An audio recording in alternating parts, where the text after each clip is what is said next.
Ja, ja, ja, ja, estamos todos a las risas acá fingiendo que vivimos en un país normal. Así, exactamente así. ¿Qué sé yo? El mismo juez que está asegurando que en la AFA evaden y chorean y qué sé yo, es el que sobreselló a Mauricio Macri cuando apareció en los Panama Papers. Porque, bueno, que aparezca tu nombre en los Panama Papers, ¿acaso tiene algún tipo de relevancia, algún tipo de excusa para investigar? Pero no. El día que investiguen los patrimonios de los jueces. No. Papito, no queda uno. Y no. Señor, ¿cómo hizo para tener eso que tiene cobrando lo que cobra? Que es mucho. No, pero eso no es mío, eso es de mi cuñado. De mi abuela. De mi abuela. Era de mi abuela, que formaba parte de una familia aristocrática, claro, un cártel, que nos dejó, ¿viste? Claro. Señor Elio Pipo Rossi, un gusto tenerlo en la mesa. Yo dije, ¿por qué viniste, Pipo? ¿Pasó algo? No me digas. No, porque pasaba por acá. Yo venía haciendo del footing. Dije, jodés, la pasó radio. algo. Vamos. Claro. Bueno, es una de las grandes noticias de Leo, un hecho absolutamente histórico, ¿no? Pipo, nunca sucedió. ¿Hablas de lo de Gallardo o lo de la AFA? Lo de Gallardo vamos a separar los temas. Porque son dos temas de relevancia que te traen aquí a la mesa. Uno es la renuncia de Marcelo Daniel Gallardo, que llegó a River en mi cumpleaños y se va en el cumpleaños de Jorge Duarte. ¡Feliz cumpleaños, Jorge Duarte! Muchas gracias. ¿Cumplís? Hoy cumpleaños, exactamente. ¿Cuánto cumplís? No se pregunta, señorita. Del 79, Pipo. Exactamente, 1979. Un pendejo. Estos sujetos dicen, no te voy a decir, cumplo 40. Claro, dicen, tómatela. 1979, para ser exactos. Pero mucho más amplio, mucho más ancho el tema de una decisión absolutamente inédita de la Asociación del Fútbol. Un paro del fútbol. No propuesto por... Un lockout patronal, sería. Esto es un lockout patronal. Pero si vos lo mirás un poco más, tratando de entender el contexto de la situación, más allá de los detalles, de lo que seguramente tendremos posibilidad de charlar en un ratito, la sensación que yo tengo es que la clase, el fútbol en tanto clase, en tanto actor político o en tanto actor social, está haciendo lo que la CGT no hizo. Sí. Es tremendo plantearlo así. Por lo menos algunos gremios que están dentro de la CGT muestran un poco hago excepcionalmente, ponele que eso es los gremios combativos, los que van emergiendo, los que van a ser los emergentes de este tiempo, que nos vamos a enterar en algunos años quizás, ojalá, o en algunos meses, porque los tiempos en la Argentina son vertiginosos. En la AFA se ha dado una reacción de clase. Es decir, asumiendo, vos sabés que yo no recordaba el dato de que este tal Amarantes sobreselló a Macri. Bueno, está ingresando Irina Hauser, que nos puede tirar el currículum. Hola, Irina. O el prontuario de Amarantes, nunca sabemos. Claro. Recién comentábamos con Jorge Duarte los apodos de los... porque está todo el tema de la sucesión, porque la realidad es vertiginosa en todos lados. Está todo el tema de la sucesión del Mencho. No Medina Bello, sino el Mencho que cayó... El Mencho mexicano. Claro. Y los apodos de los narcos mexicanos compiten claramente con algunos apodos que conocemos del mundo gremial, del mundo barra brava, ¿no? Cosas como Sandokan o El Feito que nos ha ilustrado Jorge Duarte. Son realmente muy, muy, muy divertidos los apodos, ¿no? El R, el 03, el Menchito, que es el hijo, por supuesto, del Mencho, tiene un problemita, está preso. Pero ya sabemos que desde la cárcel... Desde adentro se puede... totalmente, habiendo WhatsApp se pueden hacer. No hay problema, cosas. Claro. Bueno, pero volviendo a la cuestión central, ¿no? A ver, vos hablar de un lockout patronal, algo inédito. Hay un lockout patronal, aunque probablemente se pongan en marcha todos los elementos. Aquí van a empezar a aparecer las cuestiones más finas desde el punto de vista de la justicia y de las defensas, pero es un modo de plantarse frente a la mafia judicial. Sí. Los que están ejerciendo la justicia conforman, desde mi punto de vista, no todos, habrá algunas honrosas excepciones, una mafia judicial. Esta mafia judicial que alguna vez se cargó y metió preso por razones casi idénticas a estas, por no decirte idénticas, a Cristóbal López y a Fabián de Sousa, pretende hacer lo mismo con Tobillino y con Tapia. ¿Hay antecedentes de una decisión como esta? Yo no las recuerdo. Si los hay, yo no las recuerdo. De una decisión ¿a qué te suspender referís? el fútbol. Ah, Suspender el fútbol, que los dirigentes tomen Yo no la la decisión, no recuerdo, los no. jugadores, no los árbitros, no es un paro, es una decisión de los dirigentes. Es un lockout patronal. Claro. Yo pensaba esto, o sea, vos como dirigente de fútbol tenés el poder de hacer eso. El Poder Judicial está manejando su poder a su antojo, digamos, ¿no? Sí, Porque, claro. digo, acá podés discutir mil cosas sobre la corrupción en el fútbol o lo que quieras, pero me parece que si frente a ese manejo de poder, que la AFA maneje su poder, no, qué sé yo, Irina, tampoco me parece tan los hechos concretos, delirante. Los hechos concretos son, señor AFA, Chiqui, Mr. Chiqui, Mr. Little Wall, Págueme las- señor Paul sí. Tobillain, usted nos está debiendo una Tarasken que retuvo indebidamente. Sí, de carga social. De carga social. Entonces la Asociación de Fútbol Argentino le dice, mire jefe, yo no estoy reteniendo. Usted me dijo que hasta julio del 2026, los que somos asociaciones civiles sin fines de lucro, podíamos pedalear esta deuda. Sí, un plan de pagos. Es lo mismo Luego que lo se pasó metió con en los un dueños plan- de Indalo. Exactamente, Sí. por eso yo les contaba el otro día a los muchachos y a la audiencia que me parecía ese ejemplo el más sencillo para ser entendido Sí, en este lo contexto. mismo. Es decir, están pagando. La AFA está pagando lo que debe. Y está De pagando hecho, ayer con- reveló documentos Claro, que respaldan esto. con ¿no? intereses se está pagando. Sí, Es lo que decir, pasa es que la interpretación del juez es, bueno, no importa. Usted ya... Exactamente. Usted ya, Usted ya tuvo el dolo, digamos. Usted Sí, ya pecó. Usted ya pecó y entonces está usó condenado. la plata del Estado para bicicletear. Esa sería En un un poco la- contexto en el que el ministro el chanta ese de Caputo alguna vez a los industriales le dijo y a los del campo les dijo, usen la guita para carry trade, boludo, ¿cómo es que fue el que dijo? Sí. No te la vas a perder, No te la campeón. perdemos. Es decir, yo te diría que del mismo modo que en la prehistoria Néstor Kirchner utilizó aquellos 500 palos para preservarlos de la voracidad inflacionaria y el desquicio de la economía argentina, en este caso, responsablemente, los dirigentes de la AFA usaron la guita de la manera que había que usarla, en el contexto en el que el ministro de Economía te dice, no te la perdás, campeón. El ministro de Economía que tiene toda Toda su dinero guita afuera, Claro, toda su guita afuera. Irina, Entonces, perdón.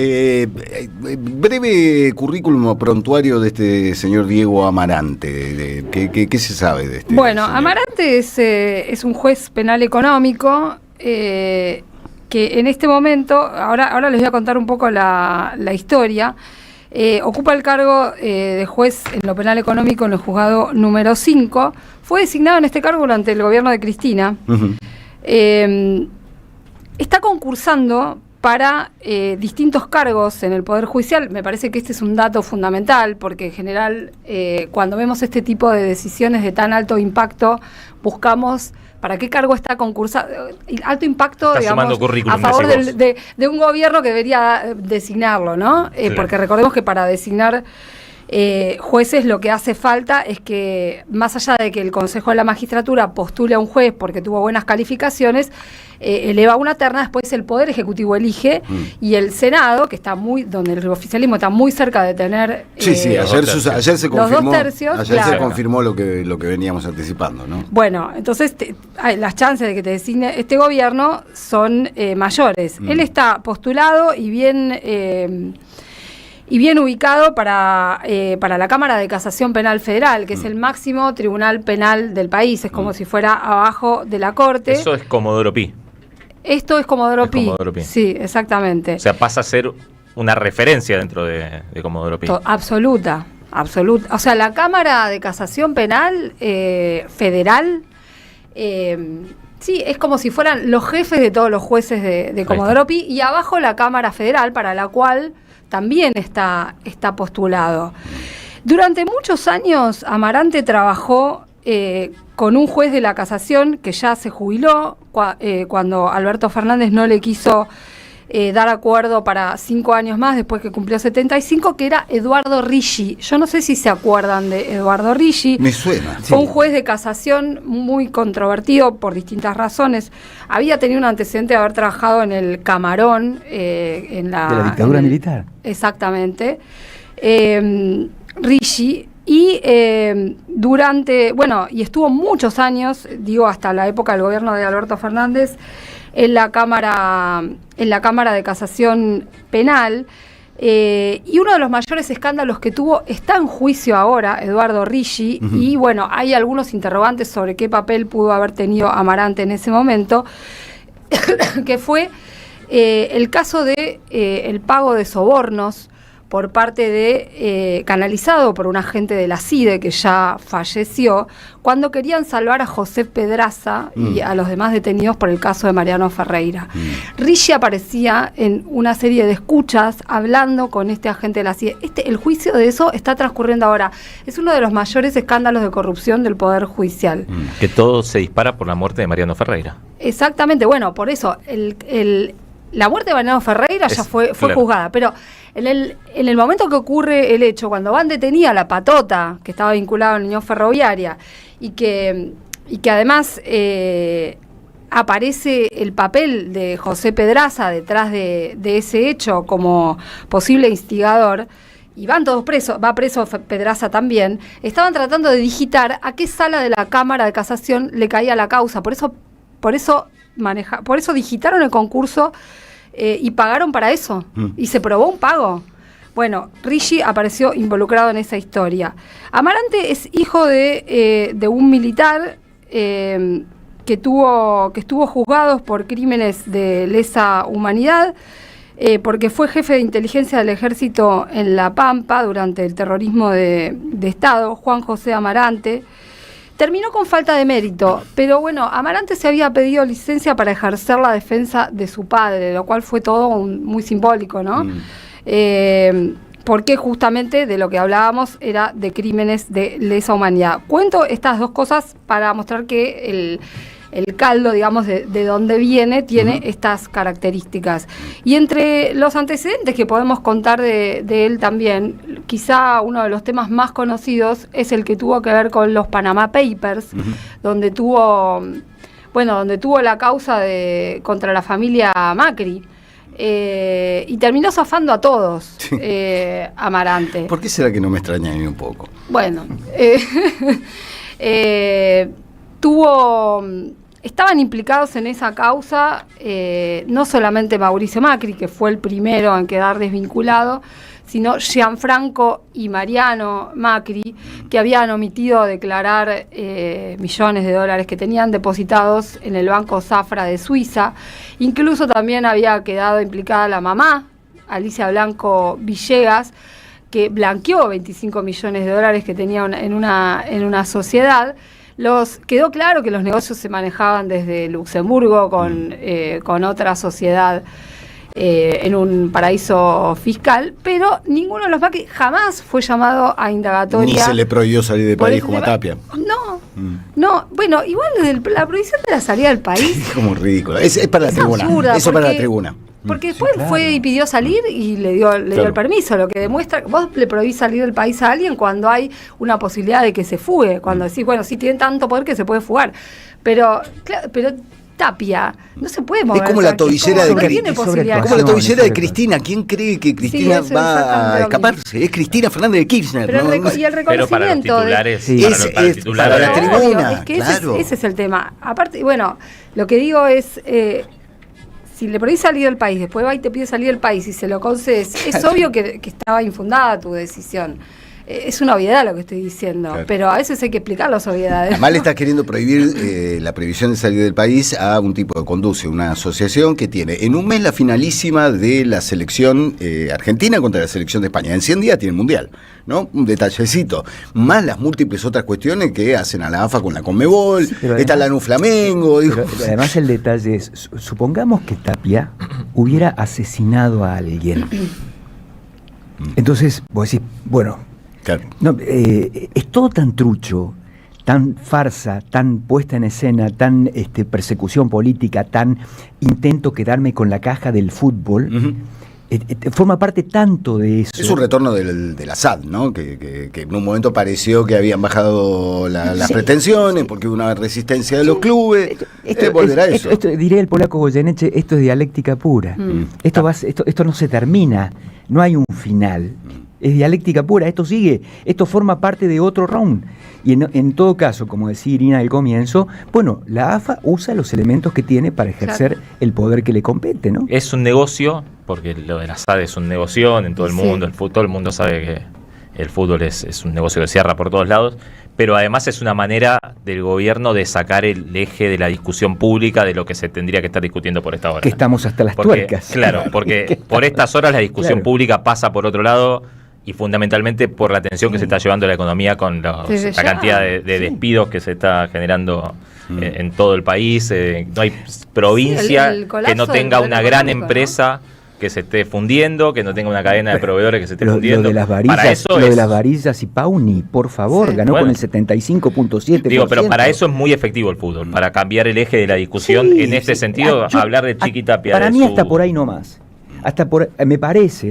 Me parece que es hasta por ahí nomás, porque por más que vos quieras o no, en algún punto, esto de que nos estamos yendo al reverendo joraca del punto de vista económico, que la gente está perdiendo laburo y empleo, primero empezaron los tipos lo celebran, qué bueno, inútiles de fate, es más barato, o sale la otra diciendo, yo pago más barata las cubiertas chinas, Karen Reichardt, pero Karen Reichardt... ¿Te salió bien? ¿Cómo? Yo pago más barata las cubiertas chinas. Por favor, guarden eso. Claro, no, pero encima de eso te aparece la ministra de que no es ya ministra, es senadora diciendo el problema es que venía cerrando a cada rato. No, fiera, no, fiera, no. Están haciendo mierda todo desde el minuto punto uno. Ayer Patricia Bullrich confesó muy suelta de cuerpo que lo del artículo 44 fue una cañita voladora para que entraran todos los demás. Claro.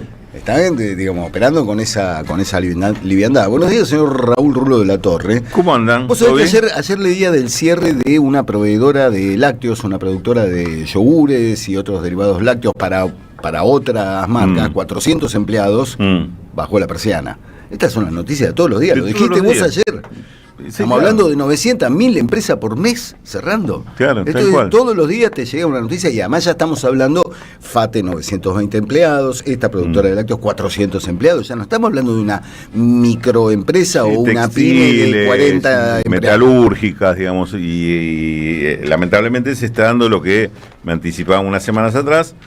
Van a ser meses de aceleración estos cierres, porque hay muchos que venían aguantando a esperar a ver cómo arrancaba el 2026. Bueno, arrancó mal en la noticia, entonces se aceleran algunas decisiones que hasta ahora se venían postergando. Esto es la lamentable realidad, porque aparte, un poco lo que hablábamos ayer, ¿no? Con Jorge, creo que lo destacaba justamente, había alguna expectativa de algún cambio a partir de octubre, a partir de diciembre. Bueno, se pincharon todas las expectativas. Todas las consultoras, Rulo, decían, según lo que pasa en las elecciones, si le va bien devalúa 10, si le va mal devalúa 25, si le va muy mal devalúa 50, no pasó. Y el rebotecito, nada de eso, pasó, al contrario, cada vez se reafirma más el plan y que todos los productos están puestos en 2 o 3 sectores que no son justamente los que dan laburo. En ese contexto se produce, ayer lo veníamos anticipando, se veía venir un quiebre en el bloque peronista en el Senado, y en ese sentido hay que tomar,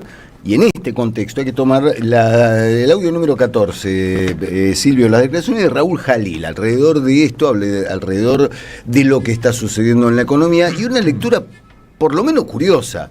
Digo, acá es donde realmente entra la preocupación por lo que está haciendo la política, tan desconectada, la política opositora, o ponerle comillas a la política opositora, tan desconectada de la realidad como el mismo Javier Milei, todos fingiendo demencia, todos haciendo de cuenta que aquí no pasa nada, o que hay que seguir remando, hay que seguir apostando al futuro, hay que darle tiempo, esa clase de cosas. Muchachos, el tiempo se termina.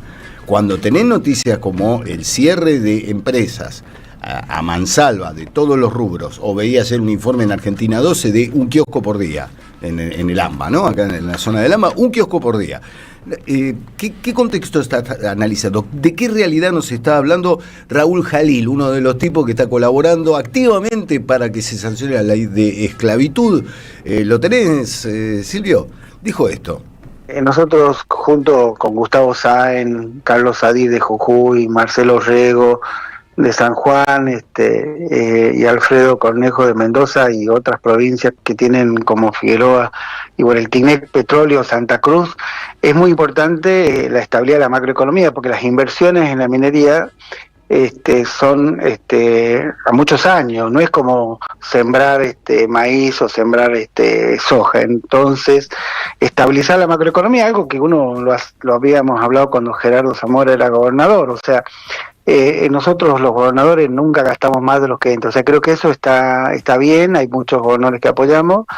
A nosotros nos favorece generar trabajo. Para eso sabemos que hay un camino difícil, supongamos ahora se está cambiando la matriz económica del país, pero bueno,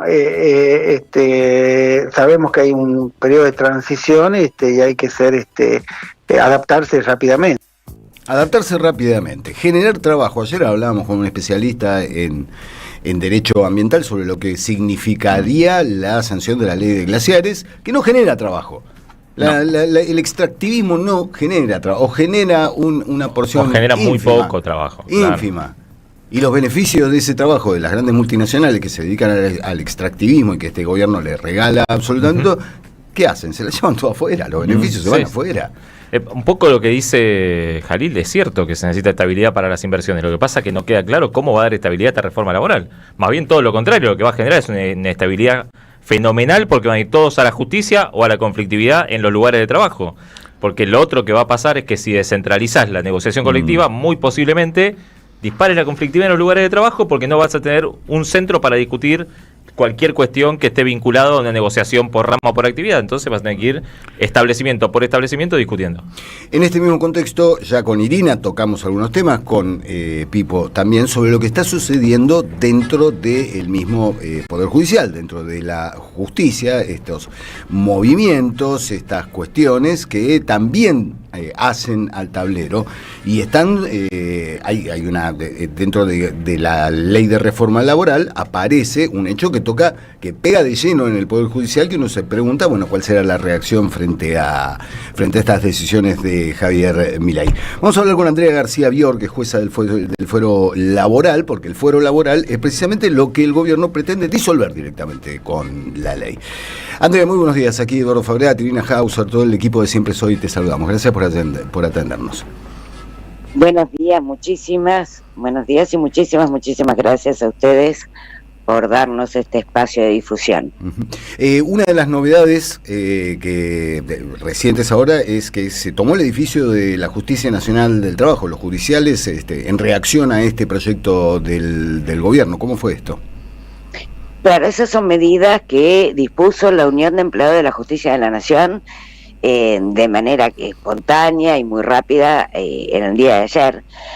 Hoy tienen previstas otras medidas que son a partir de las 11:30 de la mañana, una convocatoria frente al Palacio de Justicia y bueno, obviamente la gente está angustiada en un estado de incertidumbre total. Las situaciones que se dan a nivel personal y puntuales son a veces tremendas y muy numerosas. Y bueno, Andrea, no le puedo decir mucho más, le puedo decir mucho más de la organización sindical, porque por más que estemos comunicados, magistrados, funcionarios y empleados, todos juntos en el mismo sentido, no participo de esas deliberaciones. Claro. Sí, Irina, ¿qué tal? Buen día. ¿Qué tal? Buen día. Pero aprovecho que estás mencionando la situación de incertidumbre de trabajadoras y trabajadores judiciales para que cuentes un poco, porque por ahí es difícil, es un tema que parece muy árido, ¿no? ¿Qué es lo que, según el proyecto que llega ahora al Senado, va a pasar con los juzgados laborales? El gobierno lo presenta como la transferencia de juzgados. Ustedes están planteando que esto es la eliminación del fuero laboral. ¿Qué es lo que va a pasar? Las palabras son mentirosas más en las leyes. No hay transferencias de juzgados. No. La Justicia Nacional de Trabajo va a quedar como una justicia residual, como un entel en liquidación, vamos a decir, manejando las causas que ya tenemos viejas hasta ahora ingresadas. Y según lo que dice el convenio y lo que se lee en las letras, está destinada a morir la Justicia Nacional. Ahora, y como explico siempre, sí. estaba previsto de alguna manera que en algún momento hubiera alguna cierta transferencia, por lo menos de competencias. ¿Qué es lo que está mal acá? ¿Qué es lo que la pregunta por ahí parece muy elemental, pero me parece que hay que explicarlo. ¿Qué es lo que está mal? Que intentan destituir a los jueces y deshacerse de un fuero que lleva 80 años, vaciándolo de competencias, dejando a las personas, jueces, magistrados y funcionarios, en un ente residual con normas modificadas del procedimiento claramente peyorativas comparadas con otras normas procesales de provincia e incluso de ciudad, y además bajo ciertas amenazas, ¿no?, que están previstas, que son causal de mal desempeño, el retardo de justicia, que ya estaba previsto obviamente, pero se agrega el artículo 89 en el proyecto que obliga a la Justicia Nacional del Trabajo a acatar los fallos de la Corte. Siempre los acatamos de alguna u otra manera, por un viejo fallo Rolón Zapa. Esto está claramente destinado a la aplicación del fallo de Levinas y a admitir que sea el Tribunal Superior de Ciudad el Tribunal Superior de las Causas en vez de la Corte Suprema de Justicia de la Nación. Ahora, ayer, conversábamos con la doctora García Bior, y vos me decías que lo que hay es un problema ideológico. No, vos me preguntabas, en realidad vamos a empezar al revés. Sí. Vos me preguntabas por qué creía yo que se iba directamente al desmantelamiento de la justicia con la designación de jueces nuevos por parte de la ciudad. Y yo, que leo los diarios, y los leo a ustedes y los escucho, advierto claramente que el gobierno instaló, y toda la nueva ideología los nuevos aires han instalado en la opinión pública una mala imagen de la justicia laboral. En realidad dijo que la justicia social era aberrante, era una aberración, con lo cual nosotros formamos parte, somos el único fuero que se dedica al derecho social, junto con el de la seguridad social. Y siempre, ha hablado muy mal, incluso amenazado jueces, incluso de ciudad, de jury y de enjuiciamiento, la doctora Andrade. A mí me han criticado en los medios por algún fallo que no le ha gustado a alguien. Decir que el fuero del trabajo es un fuero cooptado por el kirchnerismo, cuando el 90% de los jueces ha sido nombrado, que actualmente están en funciones, durante el gobierno de Mauricio Macri. Es decir, que están diciendo un montón de falacias para tratar de enfrentarnos a la sociedad como que somos los monstruos y que hacemos todo mal. Los jueces laborales somos imparciales, pero no neutrales. Es decir, tenemos que regirnos por una serie de principios, entre ellos el principio protectorio que nos marca la Constitución Nacional. Pero además toda la legislación del trabajo nació allá lejos y hace tiempo, hace un siglo y pico, justamente para tratar de ponerle un piso de derechos mínimos a aquel sujeto de la relación que no se encuentra en condiciones de negociar. Entonces es lógico que tengamos algunas presunciones, algunos elementos procesales y sustanciales que tiendan a liberar la situación negocial de la parte trabajadora. Esto no rige en otros fueros, menos en contencioso administrativo, que rige en realidad el principio de legalidad de los actos estatales y la discrecionalidad del poder público. Con lo cual, si esto, todo lo sindical y todos los juicios contra organismos del Estado donde se aplica la ley laboral común pasan a federal o a contencioso administrativo federal, es muy posible que los principios que en administrativo se apliquen no sean los principios constitucionales y garantizados por normas del derecho internacional del trabajo, sino que se apliquen los principios del derecho administrativo. Alejandra, que justamente van en línea contra... Andrea, perdón, ¿cómo estás? Te interrumpo un segundo porque me interesa mucho lo que estás diciendo, porque decime si estoy... Jorge Duarte te saluda. Decime si estoy leyendo bien lo que vos estás diciendo respecto del espíritu de la justicia laboral y de la Constitución constitucional, dijiste, y el espíritu de la norma que se acaba de aprobar que ahora vuelve al Senado para terminar de aprobarse, porque entiendo que si el espíritu de la reforma laboral es absolutamente el contrario del que vos decís, que es el de la justicia del trabajo y el de la Constitución Nacional. Y yo creo que sí. Pero va a depender mucho de la implementación de estas normas y los planteos que hagan las partes y de la reacción que tenga también el sector empresario, el sector empleador. Así que va a depender de muchos factores. Por supuesto que no es una causa y no es un fallo tuyo, pero tu interpretación, tu primera interpretación es que el espíritu de la norma podría tener visos de inconstitucionalidad, como dicen muchos, como ya plantean, por ejemplo, la CGT. No se puede hablar de inconstitucionalidad del espíritu. Se podría hablar de inconstitucionalidad de una norma que, aplicada en el caso concreto, vulnere algún principio de garantía de orden superior, ya sea constitucional o supralegal, como son los convenios del OIT, que es normativa que está por arriba de las leyes. Por ejemplo, el derecho de huelga, por decirte uno de los tantos casos. Por decirme uno de los tantos casos, sí, el derecho de asociación, el derecho de ejercer la libertad sindical, la negociación colectiva.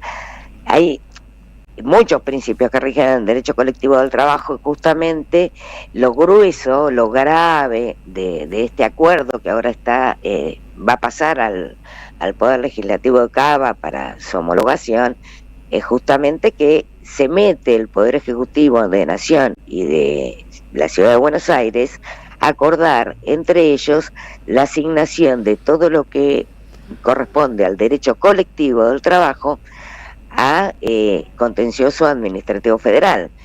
Y eso requiere especialización, lo que es contrario a el artículo 36 de la Carta Internacional Americana de Garantías Sociales, y es contrario a la opinión consultiva 27 del año 2021 de la Corte Interamericana de Derechos Humanos. Es decir, que se meten en materias que son ajenas a la jurisdicción ordinaria local, que sería el motivo de este acuerdo, que ni siquiera estaba en el temario de sesiones extraordinarias. Ese es otro tema, ¿no? Este acuerdo podría atacarse desde lo formal como nulo, por una serie de razones de tipo formales, procesales, porque no participaron quienes tenían que participar, porque no se le dio intervención a la comisión bicameral que prevé el artículo 15 de la ley Cafiero, porque no estaban en el temario de sesiones extraordinarias, porque lo firma el jefe de gabinete de ministros sin previa consulta y sin tratarse de una situación de grave de orden y involucra el interés de orden y progreso, creo que dice el artículo 99.1 de la Constitución. Se puede atacar de muchas formas. Y en tu experiencia, me llegó que en tu experiencia, dada la situación que uno ve que está atravesando el gobierno en términos políticos, con un gobierno que se siente vencedor, con una oposición que hoy está debilitada, ¿pensás que algún juez podría fallar en ese sentido, o que los jueces van a esperar a que haya otro clima social para fallar sobre esta? O también me podés decir que los jueces y los climas políticos no tienen nada que ver, pero te pregunto si es que esto podría ocurrir. Ni idea, no me hagas ese tipo de preguntas porque no tengo bueno, yo te pregunto, vos podés no contestarme. Claro, no tengo la menor idea. Sé que se planteó una medida por parte de la Unión de Empleados de la Justicia Nacional cuestionando el decreto 95 que faculta a Dorni, pero bueno, he escuchado voces y he leído los decretos, tanto de la apertura de sesiones extraordinarias, el 24 o el 26, como el decreto que incorporó la cuestión de la ley penal juvenil, o el que incorporó la ampliación de las extraordinarias para la ley de financiamiento educativo, pero no veo en el temario de ninguno de estos decretos este tema vinculado a una cuestión de base constitucional de suma gravedad que se metió adentro de una ley de derecho de fondo vinculado a lo que se llama modernización laboral. Andrea, los cuestionamientos puede llegar a ser cuestionado.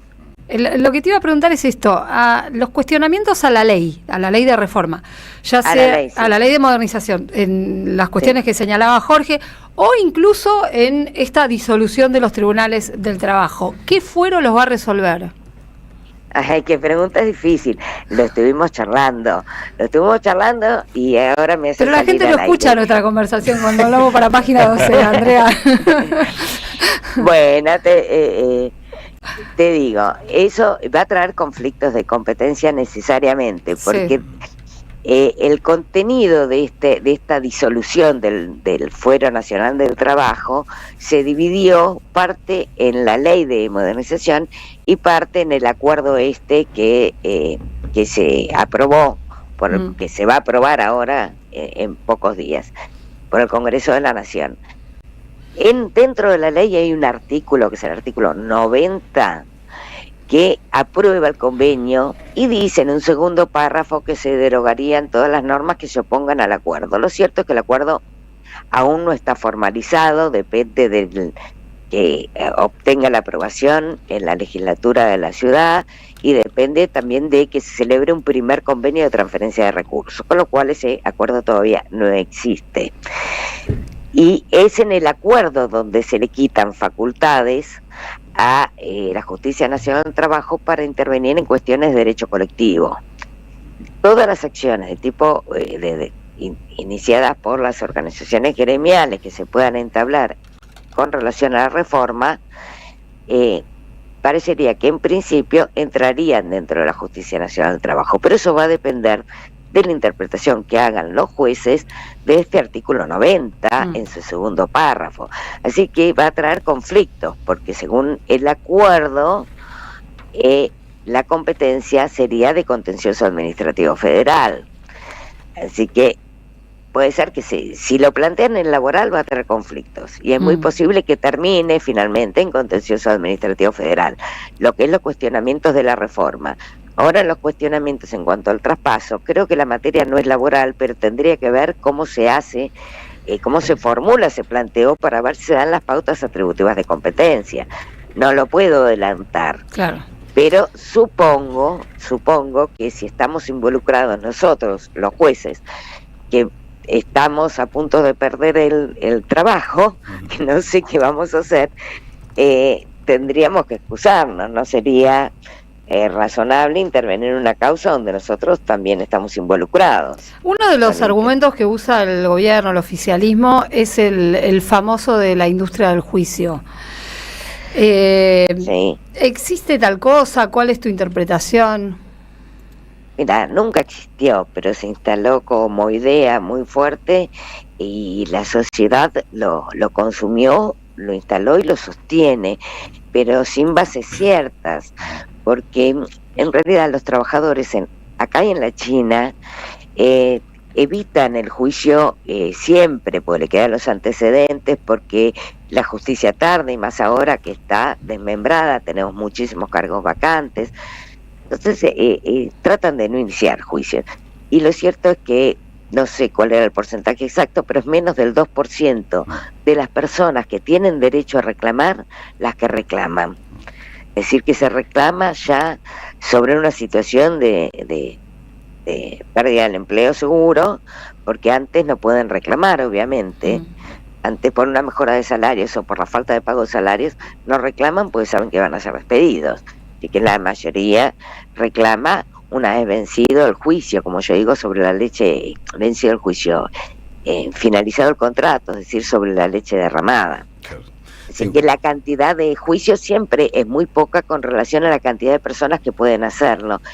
Y un diputado, Palazzo, me sorprendió con una información de la que yo no había accedido nunca, que da cuenta de que en realidad en la justicia laboral hay mucho menos cantidad de juicios que en otros fueros, y puede ser, tendría que chequearlo. Yo no vi esa información, no conozco las fuentes.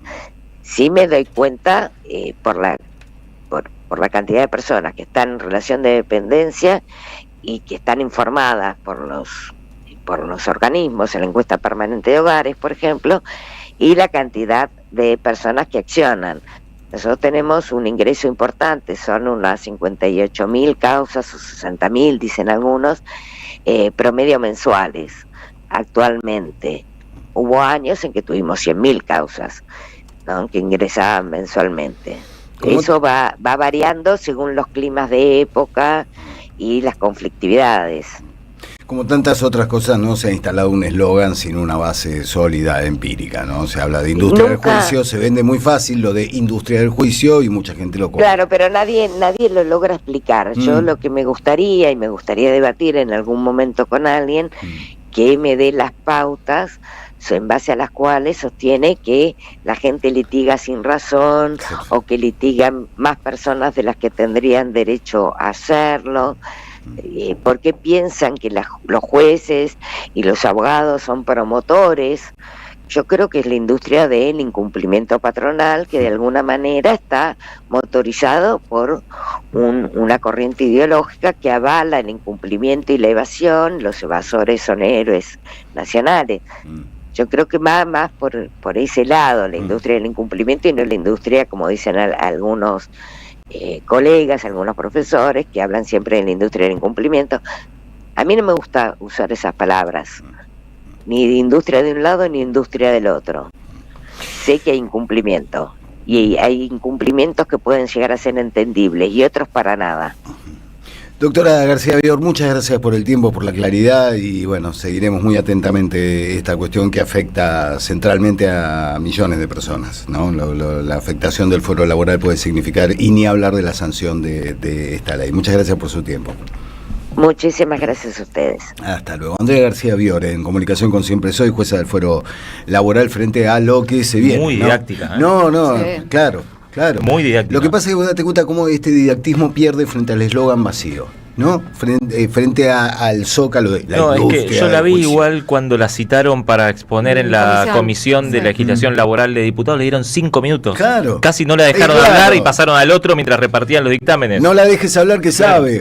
No, es un poco, dejemos hablar al ignorante, démosle 20 minutos para que... Claro, que argumente tronco, dale tronco. Claro, esta es la gran cuestión y el modo en el cual se logra instalar en la opinión pública falacias absolutas, como acaba de plantarlo y además nosotros... Estoy para votarla yo, ¿eh? Generalmente.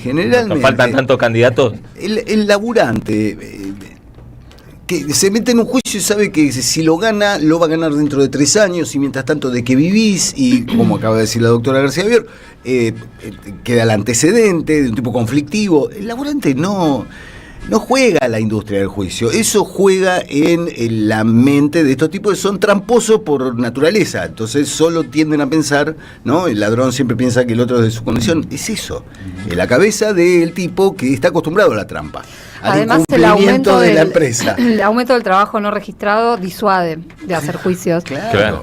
O sea, lo que sea negro, gris, no, en general no hay gente que accione. Ese informe que leyó Palazzo tiene unos datos muy interesantes, donde efectivamente muestra que la mayor parte de las causas no se inician en el fuero laboral, sino más bien penal, pero además muestra que en los tiempos de prosperidad económica aumentan es ahí donde aumenta la litigiosidad, no en una catástrofe económica como la actual. Claro.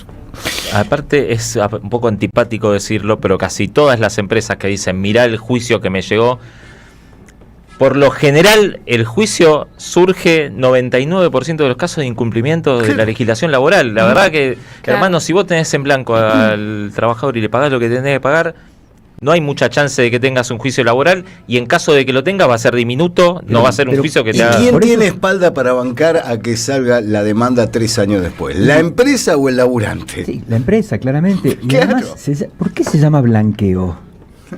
Porque estabas en Grone, capaz. No se llama blanqueo porque Ku Klux Klan, ¿no? Estabas en Grone, te tenían en Grone, te hacían declarar que laburabas 4 horas y laburabas 14.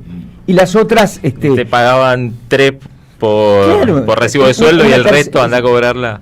Pero bueno, sí, es así. 10:46, estamos en AM530 haciendo Siempre Hoy, con varios temas, con varias cuestiones que están dando vueltas en la Argentina. con este intento de Macri de volver a ponerse en el candelero, tirando una frase, digo, tan imaginativa como la industria del juicio, ¿no? Que la comentamos ayer, pero bueno, estas cosas garpan. Dice una burrada, pero bueno, la burrada número 1000 de Mauricio Macri lo trata de instalar, ¿no? En un momento en el que su partido fue devorado por la ultraderecha que representa Javier Milei. Pero sí, una de las noticias fuertes, esto lo comentamos desde el principio con Elio Rossi, es una decisión histórica. Ayer el presidente de Vélez, Fabián Berlanga, fue uno de los voceros de esta decisión que se tomó en la Asociación del Fútbol Argentino y lo expresó así. Se tocó el tema candente de lo que resolvió la justicia, tanto con el Chiqui Tapia, con Tobillino o con Cristian. La verdad que lo considero de alguna forma injusto. Quedó demostrado que está todo pago, que la causa por la cual se lo imputa no tiene nada, está al día. Y la verdad que me parece que se está declarando una guerra contra el fútbol que no tiene nada que ver. Quieren imponer las sociedades anónimas deportivas, los clubes, los socios, que son los principales actores en este tema, ya se han expedido, que no quieren. ¿Hay algún tipo de medida que se puede manejar por parte del fútbol? No sé, parar por momentos el torneo hasta que esto termine. Y yo creo que si es necesario, y bueno, sí, a las medidas que sean necesarias que haya que tomar. Resulta significativo y me parece bastante apropiado que hable el presidente de un club que es un modelo de club social, ¿no? Vélez ha mantenido y mantiene un intento de el viejo esquema, el viejo y querido esquema del club como formación social, como lugar de encuentro, como no precisamente una sociedad anónima. Y en estos tiempos que corren, en Vélez, no casualmente, no tienen publicidad de los juegos. De las apuestas, sí. ¿No? Como si querés vos una presentación en sociedad que no es necesaria. El único club que tomó esa determinación. Mirá si los tipos tendrán independencia y mirá si uno se vuelve creíble en función de los actos, más allá de las palabras. Sí. Vélez actúa en consecuencia con lo que piensa, con lo que siente y con los valores que defiende. En ese contexto, Vélez sabe que la tenencia de los patrimonios sigan siendo de los clubes, bueno, va a estar entre fuegos, como le ha pasado con futbolistas que han estado yéndose, viniendo, la patria potestad. Si todo el sistema está armado ahora, para que los que tienen guita se lleven a los futbolistas. No lo decidieron ya, no es inmediato. ¿Por qué? Porque hay una vía de negociación, porque si quiero parar el fútbol, lo paro hoy. Por ejemplo, y ya el fin de semana no juego. Por ejemplo, River no perdería el fin de semana. Claro. Tenemos que esperar una semana más. ¿Por qué una semana más? Siempre hay una vía de negociación abierta. Siempre, y por eso hablábamos de dialéctica pura, recordando al polaco Goyeneche, porque claramente este es un paso a paso, es un día a día, y además el detalle es lo que recién decía el presidente de Vélez. Es decir, para la Asociación del Fútbol Argentino, la AFA está al día. Si después podemos ver si se puso en marcha a partir de la...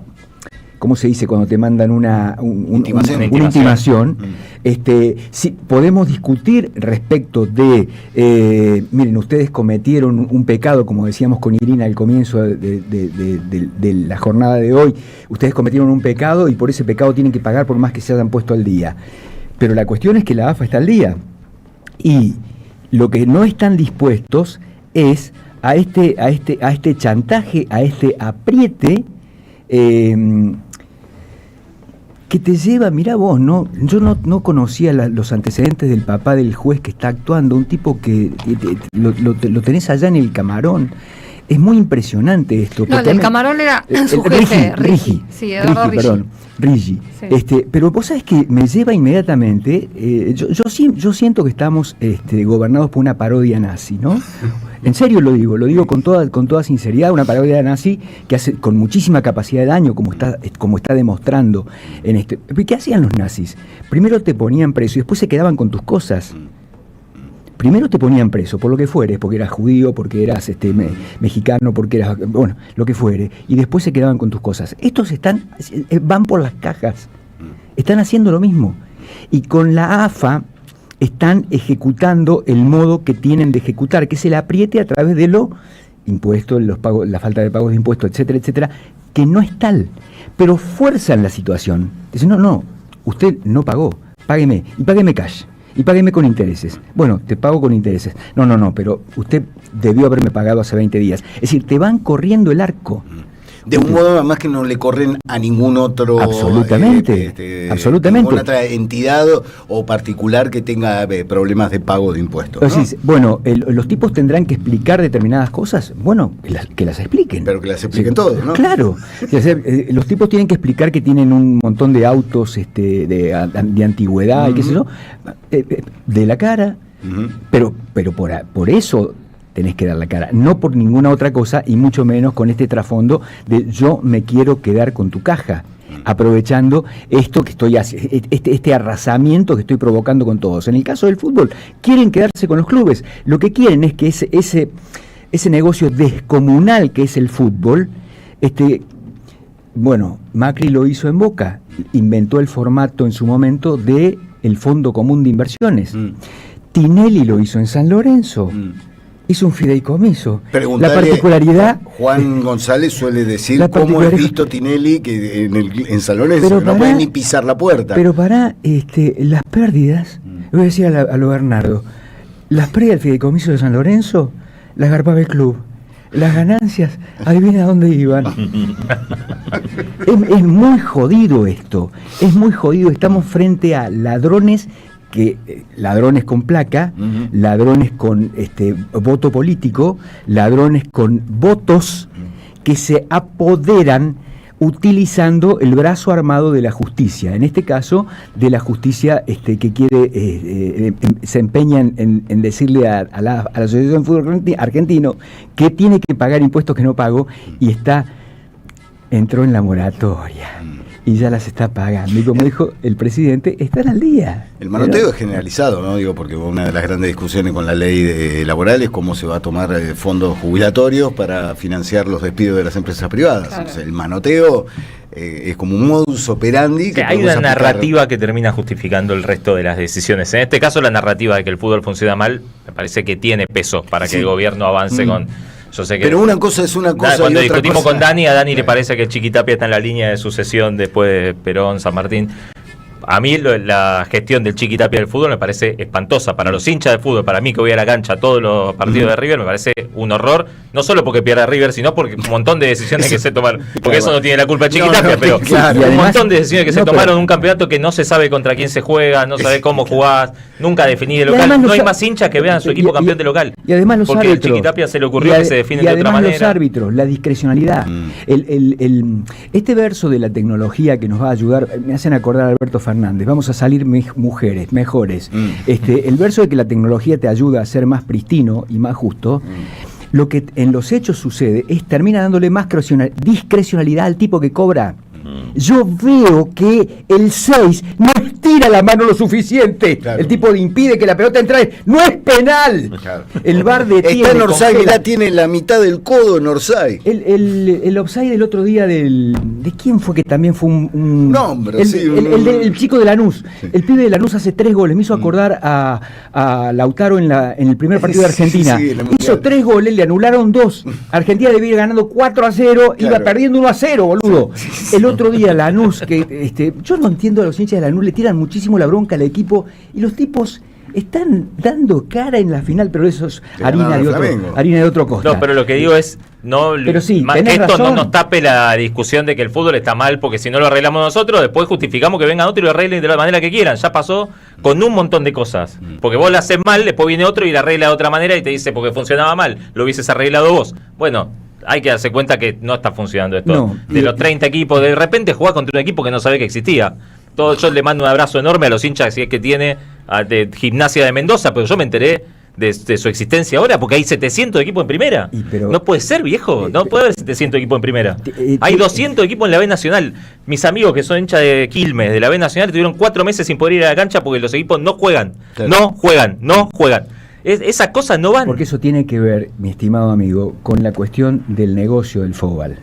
Tiene que ver con la ampliación de negocio. Vamos a asistir a un mundial. Está bien, pero entonces no digamos que nosotros quieren hacer negocios y nosotros estamos haciendo los negocios y no nos importa el hincha, porque si no al final hay un relato de hipocresía que puede la gente decir, al final es lo mismo, hace negocio uno, hace negocio el otro. Los hinchas queremos ir a la cancha y que los equipos jueguen los domingos. No mucho más que eso, y que jueguen más o menos 10 meses por año. Tan difícil, ¿eh? Y si sale campeón, salís en tu cancha o en la otra, si te toca de local o de visitante. Jugás con todo una vez de visitante. No es muy difícil, es lo que nos pasó siempre. Es difícil, ya la seguimos, es difícil simplemente por la cuestión de que mientras más gente incorporas, más consumidores incorporas. Pero es una discusión que yo te doy la derecha, ¿eh? Te doy la derecha. Para mí debería haber menos equipos en todas las divisiones. Y menos equipos jugando una Copa del Mundo. No, pero aparte, claro. para explicarle a Rami, Rami, nosotros jugamos con ese, con aquel no, con aquel jugamos 3 veces de visitante, con este nunca jugá de local. ¿Por qué? No se entiende, viejo, no es tan difícil. Pero estimado George, hace 20 años,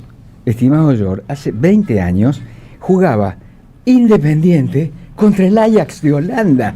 Una final que se llamaba Intercontinental. Sí, claro, maravilloso. Y ahora el Mundial de Clubes con 50 Yokohama Marinos. Claro, y tenés toda la ronda anterior y todo lo demás. Claro. Tiene que ver con esa cuestión. Y en ese sentido yo creo que sí. No te digo que mal de muchos, consuelo de tontos. ¿Me entendés? No es que porque lo hacen los ingleses, porque lo copian la FIFA, porque la copia la UEFA, la AFA está bien. Yo lo que te digo forma parte de este asunto que excede largamente al juego. El juego, así como la historia pierde contra Hollywood, el juego pierde contra el negocio. Sí, pero en otros países no pasa esto. Vos mirá Brasil y más o menos tenés 20 equipos, 18, 20, que ellos juegan todo contra todos.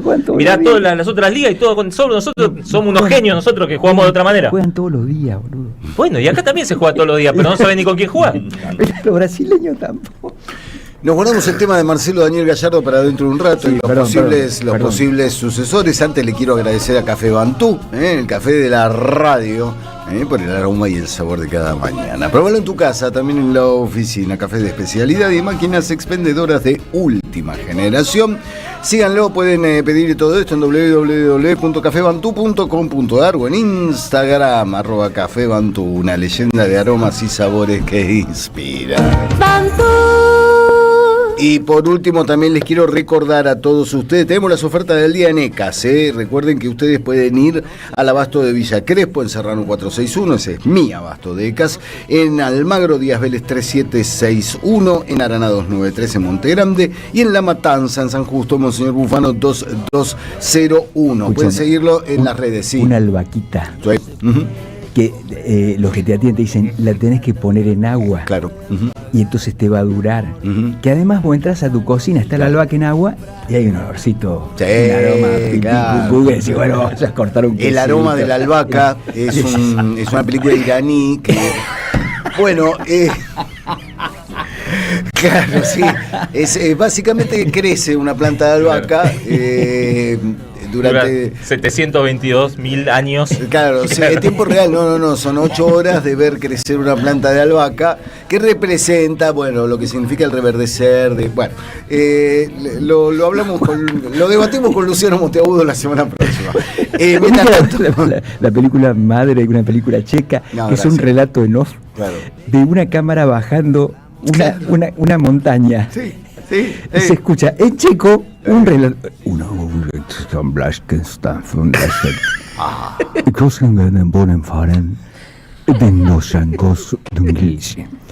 los tipos le dan a los críticos como vos y dicen, una maravilla, es sublime, una obra de arte, digamos, conmovedor. Uno sale distinto del cine, ¿me entendés? ¿Cómo? Sí. Explícamelo. No voy a dar nombres, pero yo recuerdo a un periodista muy destacado que en las mesas de edición, el señor Rublo también lo recordará, decía, yo miro la reseña y si tiene 8 puntos no voy. Bueno, les quiero contar que en los abastos de ECAS tienen la mozzarella, los Juancitos, a 8.200 pesos el kilo, que es un precio que no encontré en ningún lado para mozzarella, además mozzarella de gran calidad. Todos los alimentos que encontrás en ECAS son, además de tener un excelente precio, son de gran calidad. Síganlos en @SomosECAS, allí encontrarán estas y muchas otras ofertas. 11 horas, 1 minuto, vamos a hacer nuestra primera tanda en Siempre Soy y volvemos porque todavía tenemos el bolso lleno de verdades a media, falsedades, versiones, zócalos, un montón de cosas. Nosotros sacamos, pescamos y decimos, a ver qué hacemos con esto. Aquí en Siempre Soy, en AM 530. Gracias. Te mira los ojos, te mira de frente. Siempre soy. No te la pierdas, campeón. En AM530 pasan muchas cosas. Y todo lo que pasa está en la red. Somos Radio AM530 en Facebook. Entérate de lo que pasa. AM530. Somos redes. Somos radio. En Digit, llévate esa compu que querés. Encontrá tu nuevo celu o descubrí el sonido más potente de tu parlante. Entrá en tiendadigit.com.ar y comprá en cuotas sin interés. Digit. Descubrí lo nuevo. Con tu tarjeta Soy Tigre, descuentos todo el año. Disfruta beneficios en gastronomía, indumentaria, spa, ópticas, productos para el hogar, peluquería, teatro, farmacias y mucho más. Tramitala fácil desde la app Tigre Municipio y empezá a aprovechar todos los beneficios de ser parte. Tigre Municipio. Llega el verano y la cultura vuelve a ser un lugar de encuentro y alegría. Este verano te invitamos a disfrutar de vacaciones en toda la provincia de Buenos Aires con una programación pensada para toda la familia. Disfruta de teatro, música, cine, juegos, talleres y lecturas de verano. Con más de 600 actividades libres y gratuitas y la presencia de 1000 artistas en circuitos culturales que recorren cada territorio. Porque lo mejor de la cultura es la felicidad de compartir. Conocé la agenda completa en institutocultural.gba.gov.ar. Instituto Cultural, Gobierno de la Provincia de Buenos Aires. La AM530 se agranda, suma nuevas voces y renueva su programación. Llega Cintia García a los mediodías de la radio. A las 18, en su nuevo horario, Felicitas Bonavita te acompaña en el regreso a casa. En este 2026, seguí escuchando las voces que te representan. Roberto Caballero, Daniel Tonietti, Sandra Russo, Amado Vudú, Carlos Polimeni, Osvaldo Quiroga, Pablo Caruso, Camilo García, Horacio Berbisky, Nicolás Márcico. AM530, somos radio, somos comunidad. Vení a conocer la provincia de Buenos Aires. Turismo todo el año. Provincia Bonita, Argentina. Más información en buenosaires.tour.ar. Gobierno de la provincia de Buenos Aires.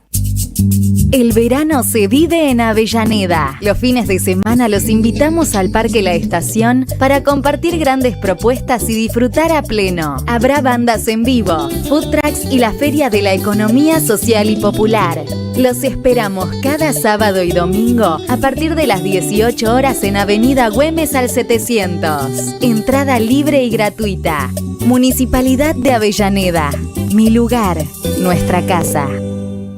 Alimentos cooperativos. Producción y comercialización de productos cooperativos y de agricultura familiar. Envíos a todo el país.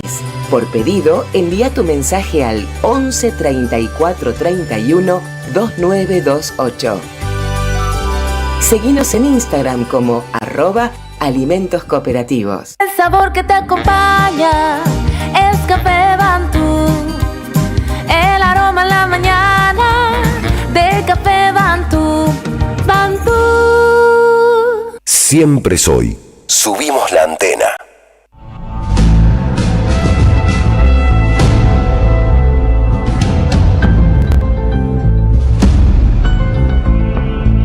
Mi amigo Rulo. Y por si todo esto fuera poco, la situación económica de la República Argentina, ¿no? Porque todo esto está dentro de un contexto en el cual, nada, te imaginas cosas que se derrumban, claro. Terremoto en Censurround y esa clase de cosas. Sí, casi que es preferible seguir con películas iraníes o chicas. Y no volver a esta realidad, ¿no? Ahí por lo menos no pasa nada. Claro, por lo menos. Pensás, puteas a cosas que son abstractas. Claro, total. Acá el problema es que acá es muy concreto. Lo voy a hacer putear contra cosas que de todos bien los concretas. Sí. Bueno, lo lamento.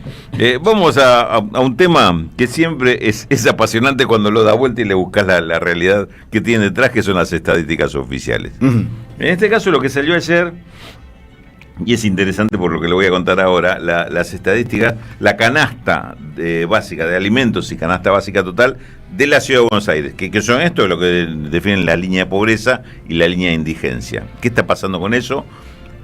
Ayer salió, repito, para dejar en claro el dato, ayer lo que salió es la de ciudad. Hace una semana había salido la del INDEC, que es Nación. Hay algunas cosas son diferentes, otras no. Digamos, el porcentaje de variación en enero es similar en los dos casos. Pero fíjense qué porcentajes. La canasta básica de alimentos subió 5,6% en el primer mes del año. 5,6%. Ojo que la del INDEC había dado 5,8%. Estamos ahí. Evidentemente hubo un salto en el precio de los alimentos, fundamentalmente en todo lo que es verduras, legumbres, pescados y frutas. Un poquito más abajo el tema de carnes, pero con aumentos importantes. Altísimo. Y en el caso de carne, por lo menos tenemos la verificación propia personal de que en febrero sigue aumentando. Sigue aumentando acá. Lo único que está medio planchadito es el tema lácteos y huevos, lógicamente porque acá hay una crisis tremenda de muchas empresas, con lo cual está generando que se está liquidando todo o lo que queda del sector que, como decías antes, no me acuerdo el nombre, vi la noticia. Verónica es la que está cayendo, pero claro. no. Pero esta era una tercerizada. No, vos hablaste de una que tercerizada. Claro, para Sancor. Para Sancor, producida para Sancor. Sí. No me acuerdo el nombre de la mano empresa. de Vicentina, habría que chequearlo. Pero creo que sí, en lo que leí era, venía del palo de Vicentina. Claro, la que se quedó con los yogures, creo que era. Los yogures. No me sale la moneda tampoco, sí, está bien. De Santa Fe. Bueno, este es el tema. Está aumentando eso fuerte, el tema de los alimentos. Esto es la canasta básica alimentaria. La canasta básica total es la que toma otros gastos, fundamentalmente los que tienen que ver con servicios. Y ahí también tiene un momento importante, por arriba de la inflación general, 3,7%, con lo cual esto marca un salto muy fuerte en la línea de indigencia y un salto también importante, no tan fuerte, en la línea de pobreza. ¿Qué está pasando con esto, con ingresos que, Jorge Duarte, que me desmienta, cuyos aumentos en enero no tuvieron nada que ver con estos porcentajes? Salario, para nada, ingreso de gente que esté con otro tipo de remuneraciones, informales, lo que sea. Me parece que acá hay una distancia tremenda entre el costo de vivir y los ingresos. Fíjense lo que son esas líneas de pobreza o indigencia. Para una familia, tipo, la familia de 4 personas, matrimonio joven con 2 pibes en edad escolar, no ser indigente, no pobre, no ser indigente significa estar teniendo ingresos mensuales por arriba de 760.000 pesos. Nos quedan unos cuantos abajo, me parece. Sí, ¿no? Sí. Un montón. Y laburando. Y laburando, claro, el fenómeno del laburante pobre. De hecho, son más de 2 salarios mínimos. El laburante ya no pobre, el laburante indigente. Más de 2 salarios mínimos. Ni ley lo hizo. O sea, el profe no se actualizaba con lo que cobran, por ejemplo, los profesores universitarios, por ir a una categoría que no. Y algo que hablábamos ayer, creo que lo mencionaba Jorge, lo verifiqué personalmente anoche, inclusive cuando voy a cargar nafta, el tipo me hace una pregunta sobre economía, que soy el tipo el estacionero, estación de servicio, y me hace el comentario, ¿no? Dice, ¿te acordás cuando decía que lo que trabajábamos los playeros de estación de servicio ganábamos fortuna? Dice, ¿sabe cómo quedó en la historia eso? Yo ahora, si no salgo con el Uber a laburar, dicen, con lo cual completo más o menos 14, 15 horas de laburo por día. No tengo forma de bancar. De parar la olla, como se parar la olla. Pibe joven, pibe joven, pibe que no creo que llegara a 30 años. Pero una situación que se está generalizando. Este tema del Uber es una forma alternativa de completar los ingresos que no te da tu propio sueldo o ingreso normal. Esto que dicen ahí, bueno, que se lo echaron de falta que se vayan a laburar Uber. Claro. Laburo van a tener siempre. ¿De qué me estás hablando, querido? Bueno, y acá están las cifras del otro lado. Y son cifras oficiales, 767.000 pesos para no ser indigente. Porque para no ser pobre necesitas el doble, 1.400.000. Y la aclaración que hacen la propia gente que hace el indicador, no estamos incluyendo el alquiler acá. No estamos incluyendo el alquiler. Que es un costo elevadísimo, muy por encima de la inflación. Te doy el dato. Esto es para Ciudad de Buenos Aires. Si hablamos de Ciudad de Buenos Aires, familia de 4 integrantes, tenemos que hablar de 3 ambientes. Y sí. O querés meterlo en 2. O si no viven... O querés meterlo en 2 ambientes. Ponele en 2 ambientes. Bueno, metelo en 2 ambientes. Sí, que 600.000 mangos del alquiler promedio. Claro. Ponele que, bueno, es para no ser pobre. Igual no te preocupes, que vivan dignos, pero no tanto, digamos. Igual no te preocupes. 400.000, 500.000. No te preocupes, con este esquema, igual 15, 16 horas no van a estar dentro de la casa. Van a estar haciendo Uber, laburando. Le sobra espacio. Los pibes corriendo. Para ir a dormir un ratito. O sea, 2 millones de pesos. 2 millones de mangos. 2 millones de mangos es más o menos la línea, pero mínima, y te estoy haciendo precio, para no ser pobres. Digamos, esto es lo que se compara 6 salarios mínimos. ¿Te das cuenta? 6 salarios Inviable, mínimos. absolutamente inviable. Valores que quizá inclusive no están correctamente medidos. En este caso sí, porque la Ciudad de Buenos Aires tiene un poco más actualizada la canasta, entonces el tema de los servicios tiene la incidencia que más o menos tiene en la realidad. El caso de INDEC no todavía está laburando con la canasta vieja del año 2002, pero por eso tomó el de la ciudad como más importante, como más relevante. Son 2 palos. Esta es la situación. Es decir, y repito algo que contesté la vez pasada en una charla que fui a dar en una unidad básica. Me dice, ¿cómo explicás vos la inflación? Porque si todo el mundo te dice que la inflación está bajando, ¿cómo la explicaría? Le digo, es que la inflación no son el 2,5 o el 3,1 y pelearse por... No es 2,5, es 3,1, la diferencia es... No, la diferencia es cuál es. La inflación es, si vos con lo que laburabas antes vivías de determinada manera, hoy, con ese mismo laburo, no te alcanza para vivir de la misma manera. Empezaste a recortar cosas o te empezaste a endeudar porque no te alcanzan los ingresos. Ahí te morfó la inflación. Claro. Ahí es cuando te morfó la inflación. Y explícala así porque es la forma que... ¿Cuántas veces tuviste que utilizar tarjeta de crédito para comprar morfina en tu vida? Claro. Cifras, además, concretas y rotundas. El endeudamiento de las familias, lo hemos hablado N veces acá, el endeudamiento de la familia para comprar... La leche. Endeudarse con tarjeta de crédito para poder un cuarto de carrito de supermercado. Te da igual, un mes, 2 meses. El tercer mes ya te la empiezan a cortar porque pagaste el mínimo. Llegas a la tarjeta y dices, no tiene límite para. Te dice el cajero. No tiene límite para comprar. ¿Y ahora qué hago? Empezar a bajar cosas del carrito. Bueno. Estos datos me parece que son los que marcan lo que está pasando con los ingresos y los precios. Acá está el tema de la inflación. 2 millones de mangos de ingresos para una familia para no ser pobre. Y la acabamos de meter en 2 ambientes, porque si son 3, ponerle 400 lucas más. Son 2.400.000. Entonces, esta es la realidad, la fotografía real de la economía que está detrás de este indicador. Boleto de colectivo en diciembre 2023, 52 pesos. Boleto de colectivo hoy, 740 el mínimo. Sí. ¿Dónde no hay inflación? Acaba de aumentar.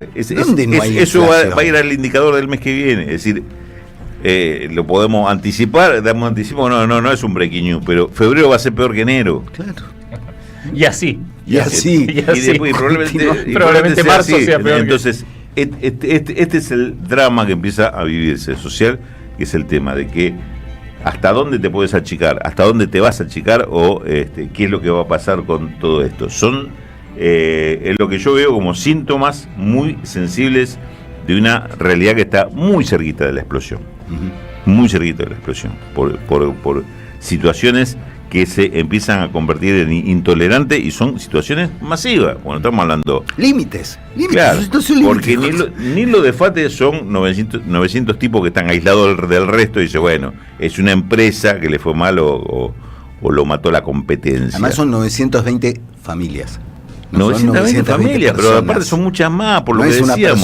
Son 920 que después lo multiplica por 10 o por 20, y a lo cual si le agregan los chicos, las empresas chicas que no salen en los diarios cuando cierran, son 150, 200, 500 empresas más en un par de semanas. Entonces, esto es lo que está sucediendo. Y hago una reflexión sobre algo que decía recién de los gobernadores, Jalil y qué sé yo, y el discurso. Pero no solo eso, porque los otros gobernadores lo que supuestamente o políticos en general suelen repetir algo, con lo cual quiero llamar la atención. Los tipos dicen, no, nosotros somos partidarios de mantener el equilibrio fiscal, la macroeconomía, lo importante es que la macroeconomía esté bien, Si mantenemos eso, después las inversiones, ¿me entiendes? Tener confianza. A ver, escuchame una cosa. Tu obligación es otra, lo que se te pide es otra cosa. Asegurame el morfio para la gente, asegurame el laburo para la gente, asegurame vivienda digna para la gente. Es mentira que la economía es eso que estás diciendo. Acá han engañado a mucha gente porque nos acostumbramos a un discurso neoliberal que la economía funciona si hay equilibrio fiscal. El Excel. Y la eficiencia está dada por, si yo produzco más caro que el producto importado, es porque soy ineficiente, no soy competitivo. Mentira. Esto está dicho en beneficio de alguien. Y hablo de una experiencia personal. Nosotros, por lo menos lo de mi edad, nos criamos con una cultura machista sin saber que era machista. Y nos costó años entender que estábamos confundidos y que en realidad había cosas que había que poner en su lugar. Le pido a los jóvenes y a los no tan jóvenes, con la economía hagan lo mismo. Les han metido en la cabeza la economía neoliberal sin saber que le metieron en la cabeza la economía neoliberal. Empieza a cambiarla de otra forma. Una economía que no resuelve el conflicto de la población, no está funcionando bien la economía. No es que no estamos entendiendo que el mundo va hacia ese lado. No está funcionando la economía. Una economía que te resuelve sacrificando una cantidad de personas humanas es una mala solución, no es una buena solución económica. Lo que tiene que resolver es incluyendo a la población. Entonces, de esto se trata, empezar a pensar, por lo menos la economía, desde otro lado. Estamos haciendo un esfuerzo por eso, para que esto se entienda, porque si no, seguimos pensando en cabecita neoliberal. Y nos parece bien que haya gente que no tenga euro, nos parece bien que haya millones de personas que caigan en la pobreza o en la indigencia, que es lo que estamos contando ahora, porque, bueno, quizá lo que está mal es la macroeconomía. No, está mal las políticas que están provocando esto y que están generando, repito, lo que acabamos de decir, que esto se va a ir acelerando, se va a ir agravando mes a mes con esta misma política. Raúl Rulo de la Torre, en AM530. La seguridad de tus valores y tu tranquilidad resguardadas en el mejor lugar. Ingot, la empresa líder en servicio de alquiler de cajas de seguridad privadas, cuenta con la más moderna tecnología, mayor seguridad y la mejor atención. Encontralos en Microcentro, Nordelta, Córdoba, Punta del Este y ahora también en Avenida Gaona y en Nuevo Quilmes Plaza. Más información en www.ingot.com.ar. En este contexto económico y social, nuestros amigos de la consultora Proyección acaban de dar a conocer un nuevo estudio, un estudio sobre la imagen de varios personajes centrales de la política argentina. Y estamos conectados con el amigo Santiago Giorgetta, director de Proyección Consultores, para que nos tire un par de datos, para que nos desgrane un poco este informe de Proyección. Santiago, buen día, ¿cómo estás? ¿Qué tal, Eduardo? ¿Cómo estás? Buenos días para ustedes. Muy buenos días. Contanos cuál era el título, ¿no? ¿Cuál era el foco en el que se puso para este estudio? Bien, en este estudio nacional lo que hicimos fue ver los atributos, primero del presidente ideal, cuáles son las características que la sociedad, la opinión pública, considera que debe tener un presidente, y después algunos, si querés, posicionamientos de dirigentes políticos frente a la sociedad. No medimos imagen, no medimos si tiene buena, mala o regular la imagen de los dirigentes, cambiamos, corrimos esa página, y lo que estamos viendo son posicionamientos. En este mes, en el mes de febrero, lo que fuimos a ver es quién era el dirigente para la sociedad, el más cercano, el que tenía más empatía, y el dirigente con mayor firmeza. ¿Qué vemos, si querés, desde el inicio? ¿Cuáles son las características del presidente ideal para la sociedad? Que tenga la capacidad de resolver problemas, el 51%, o sea, más de la mitad de los argentinos, que tenga honestidad y transparencia, casi el 50%, que tenga una visión de futuro, un proyecto del país, el 45%, y que tenga empatía con los vulnerables, el 40%. O sea, tenés esas 4 características, son las más importantes para la sociedad argentina. Y después, bueno, ¿cómo lo ven al presidente Milei respecto a esos atributos? El que mejor le hace el de visión de futuro, proyecto de país. Milei dijo muchísimas veces que en 5 años íbamos a hacer Irlanda, en 10 años España, en 15 Alemania y en 30 Suecia, ponele. Sí. Se ve que eso impregnó en su base electoral, sobre todo que cuando eso vos lo ves desagregado por los que votaron a Libertad Avanza, es más amplio. Actitud y firmeza le dio 31%, capacidad para resolver los problemas acá empieza a bajar del tercio, el 23,8%, priorizar el orden, el 21,9%, y acá un dato que para mí sorprende, que es la honestidad del presidente Milei, está solamente en 19%, o sea, 2 de cada 10 argentinos creen que el presidente es honesto. Y después, el 37,1%, empatando con el atributo que más tiene, dice que ninguno de los anteriores.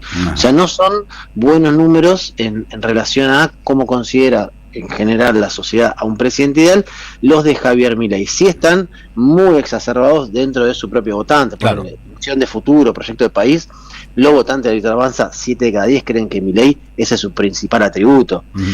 Pero cuando vas a la honestidad, llega al 40%, o sea, 4 de cada 10 votantes de la Libertad Avanza cree que ese es su mejor atributo.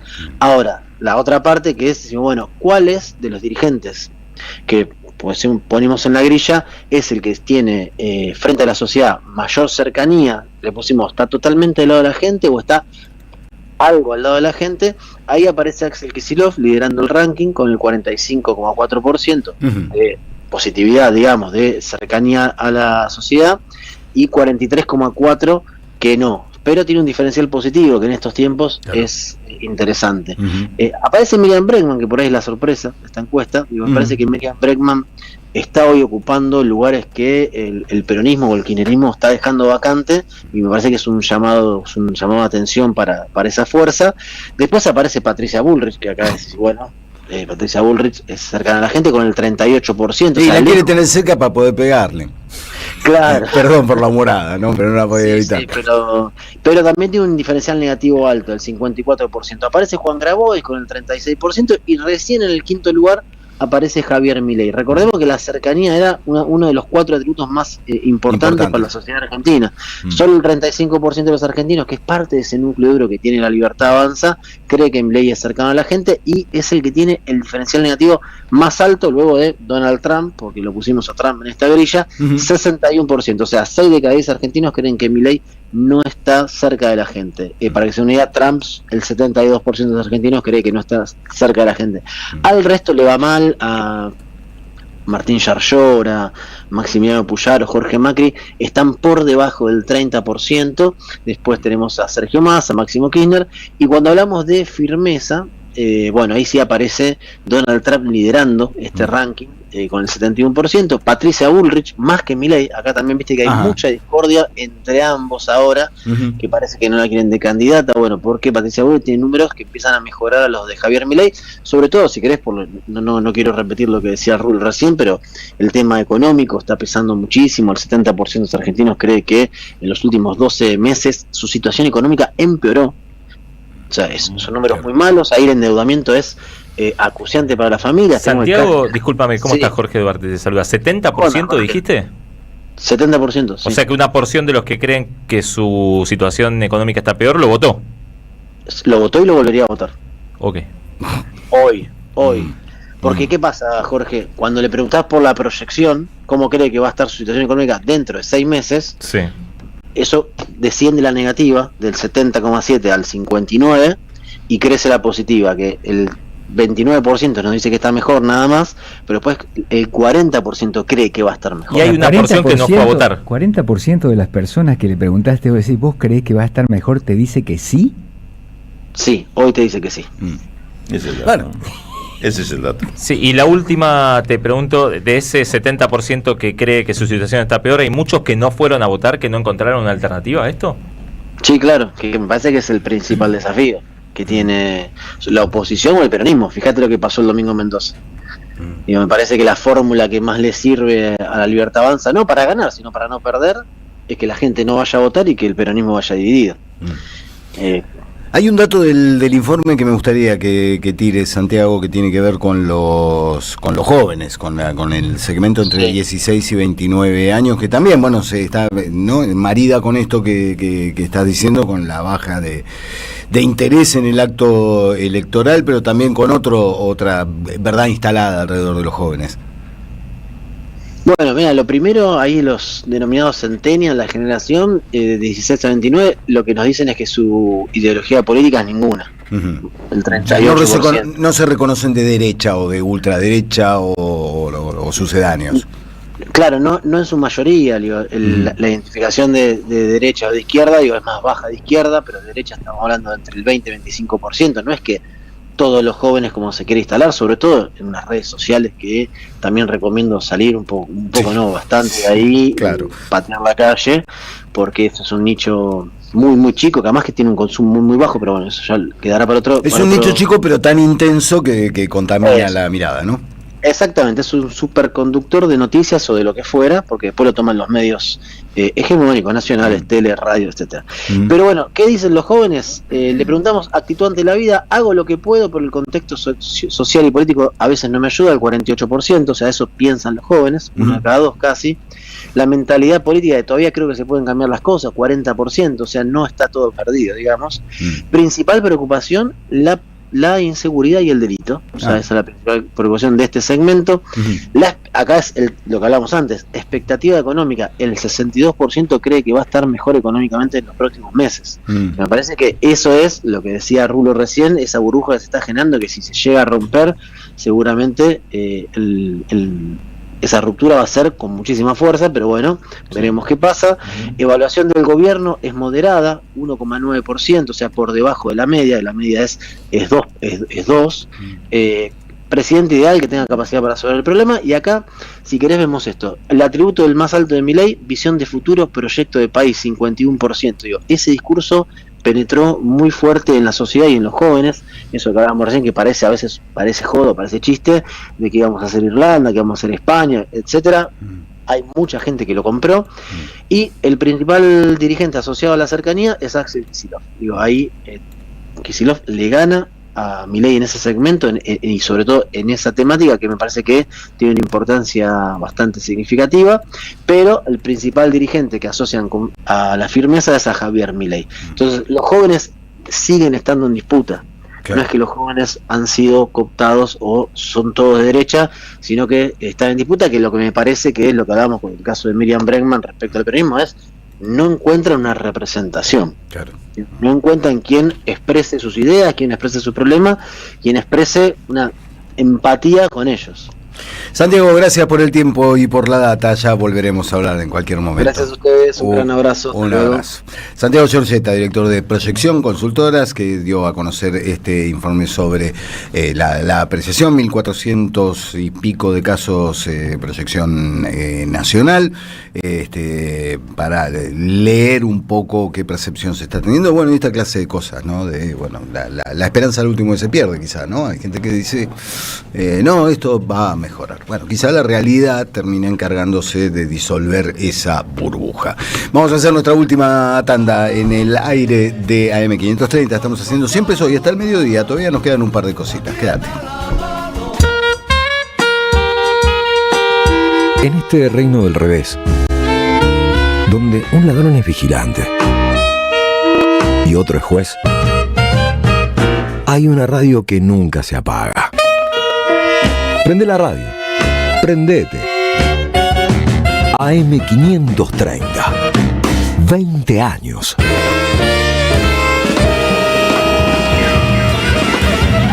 Somos radio. Somos comunidad. El verano se vive en Avellaneda. Los fines de semana los invitamos al Parque La Estación para compartir grandes propuestas y disfrutar a pleno. Habrá bandas en vivo, food trucks y la Feria de la Economía Social y Popular. Los esperamos cada sábado y domingo a partir de las 18 horas en Avenida Güemes al 700. Entrada libre y gratuita.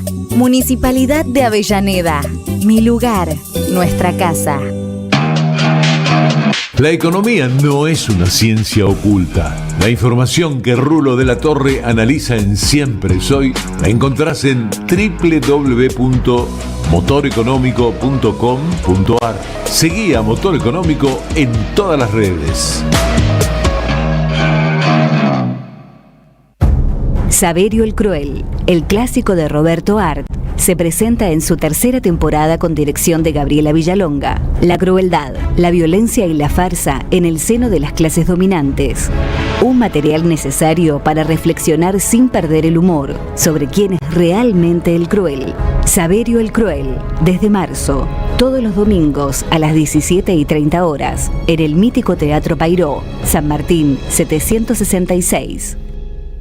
¡Wow! ¿Cómo dices cuenta DNI? ¡Wow! ¿Que ahora tienes plazo fijo? ¡Wow! ¿Y que tienes una tasa especial? ¡Wow! Y eso hace que tu dinero crezca. ¡Wow! Y crezca. ¡Wow! Y crezca. ¡Wow! Pará, ese último wow no entendí. ¡Wow! ¡Ah! ¡Que crece! Cuenta DNI. Tu plazo fijo de Banco Provincia es realmente wow. ¡Wow! Conoce más en bancoprovincia.com.ar. En Lanús trabajamos por una ciudad más segura. Inauguramos la primera base de operaciones de la Fuerza Barrial de Aproximación de la Policía Bonaerense e incorporamos 20 móviles y 240 efectivos policiales. Sumamos 75 nuevos vehículos y 200 agentes de seguridad ciudadana a través del programa Lanús Te Cuida. Además, continuamos con el programa de formación y capacitación permanente para nuestros agentes locales. La ciudad que nos merecemos es una Lanús segura. Lanús Gobierno.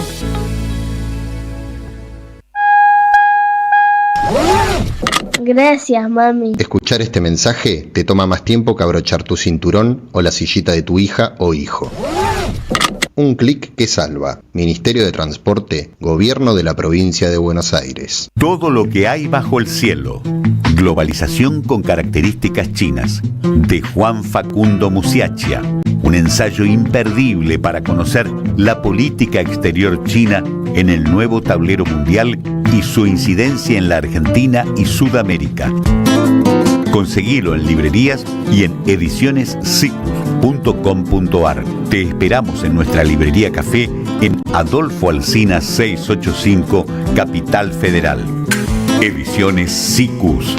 Libros para una cultura de la integración. Siempre soy radio en el océano de ruido. Me gusta la gente que cuando saluda. ¿Cómo se encendió la tribuna en la pausa? Ya vamos a llegar al tema Gallardo. Duarte, tomate la pastillita, ¿Qué Duarte, pasó con por Gallardo? favor. Yo iba a preguntar lo mismo. No, lo charlaremos solo sí y solo sí. Te tomás la pastillita, el tranquilín, porque si no, esto pasa a mayores. Irina Hauser, ¿qué está pasando con le están tirando con de todo a Viviana Fein, ¿no? Mira, yo creo que lo que te voy a contar ahora, que vamos a hablar de la fiscal Viviana Fein, que fue la primera que investigó la muerte del fiscal Alberto Nisman, es un síntoma de todo lo que pasa en el Poder Judicial y de lo mismo que hablamos antes, en relación a la AFA, ¿no? Estos manejos inclinados de alguna manera de sectores del Poder Judicial, cuando se busca determinado resultado y determinado efecto. La causa sobre la muerte de Alberto Nisman, que recordemos que ocurrió hace más de 11 años, 11 años, estuvo primero a cargo de la fiscal Viviana Fein en la justicia ordinaria, lo que se llaman los tribunales ordinarios, y un tiempo después, algunos meses después, pasó al fuero federal, después de una repentina declaración de quien había sido jefe de operaciones de la Secretaría de Inteligencia, Antonio Jaime Estiuso. Cuando pasó al fuero federal, Comodoro Pi, que era lo único que le interesaba además al macrismo, le tocó al juez Julián Ercolini y al fiscal Eduardo Tayano, que desde ese entonces vienen elaborando teorías destinadas a afirmar que a Nisman lo mataron, cosas que no pudieron explicar nunca. No, que todos los peritajes dieron suicidio. Pero bueno, ¿quién le importan los peritajes, no? Los peritajes que se hicieron en un comienzo, cuando la investigación la llevaba adelante la doctora Fein, daban que no había habido, o que no se podía, que no había rastros de la intervención de terceras personas en la escena del hecho. Y además, sumale a eso, que nadie podía explicar cómo pudo haber entrado alguien a un departamento que estaba cerrado por dentro, en la Torre Le Parc. Y el baño también estaba cerrado. El baño también estaba cerrado, con el cuerpo del fiscal trabando la puerta y un charco de sangre que no tenía ni pisadas ni nada. Cuando pasa Comodoro Pi, la causa sí consigue el poder de turno, digamos, que la gendarmería, que estaba a cargo de Patricia Bullrich en ese momento, como ahora, no como ahora, como hasta hace poco, hiciera un peritaje. Otro peritaje, no me gustó este, hagamos otro. Pero además una autopsia basada en imágenes, porque la autopsia, con la inmediatez de tener el cuerpo ahí, ya se había hecho en su momento. Entonces lo que se hizo es un trabajo, un supuesto peritaje y una supuesta autopsia de esa manera, claro, basándose en imágenes. Uno que es mal pensado tiende a decir, bueno, que diera el resultado que ellos querían. Exactamente, ¿no? Y de hecho Clarín lo adelantó en su momento, varios meses, diciendo que el peritaje de gendarmería iba a decir que fue un homicidio. Y ese peritaje efectivamente concluyó que a Nisman lo mataron, que le golpearon la nariz en una pelea, que lo durmieron con ketamina, que es como un anestésico, que además se usa como droga recreativa, exactamente. Mucho en fiestas electrónicas. Pero nadie pudo explicar nada, o sea, ni cómo había entrado esa ketamina al cuerpo de Nisman, porque no tenía rastros ni de una inyección ni nada, ni si la había tomado de otra manera. No sé, en el primer estudio forense no había aparecido absolutamente nada de eso, nada. Ni podían explicar cómo se le había fracturado la nariz. Después advirtieron que en realidad los del cuerpo médico forense que habían hecho el peritaje original dijeron que se había confundido una fractura con el efecto de una foto, ¿no? De la nariz, de la nariz tomada de perfil de mirando una foto por ahí, ¿no? ¿Por qué cuento todo esto? Porque fue muy burdo ese peritaje de gendarmería y sin embargo esto el juez le permitió al juez Ercolini y al fiscal Eduardo Tayano teorizar acerca de un homicidio que no pudieron probar cómo se hizo. Fue la primera vez en la historia que un procesamiento que afectó en ese caso a Diego Lagomarsino, ¿se acuerdan? El técnico que le había prestado, informático que le había prestado el arma a Nisman, acusarlo a él de homicidio y a los policías que estaban a cargo de la custodia de encubrimiento de un homicidio que, insisto, nunca explicaron cómo se hizo. ¿Por qué cuento esto? Porque me permite que se entienda por qué 11 años después, al no tener ninguna manera de explicar esto y llamar a cientos de espías a testimoniar y que nunca surja nada de eso porque es lo que han hecho, terminan llamando a la fiscal Viviana Fein a indagatoria. Fein tenía que ir hoy a las 10 de la mañana, debe estar en Comodoro Pi en este momento, porque no encontraron nada mejor que comprometer a la doctora Fein diciendo que no había preservado correctamente la escena, ¿no? Y de esa manera instalar la idea de que pudo haber alguna alteración en ese momento, que circuló demasiada gente.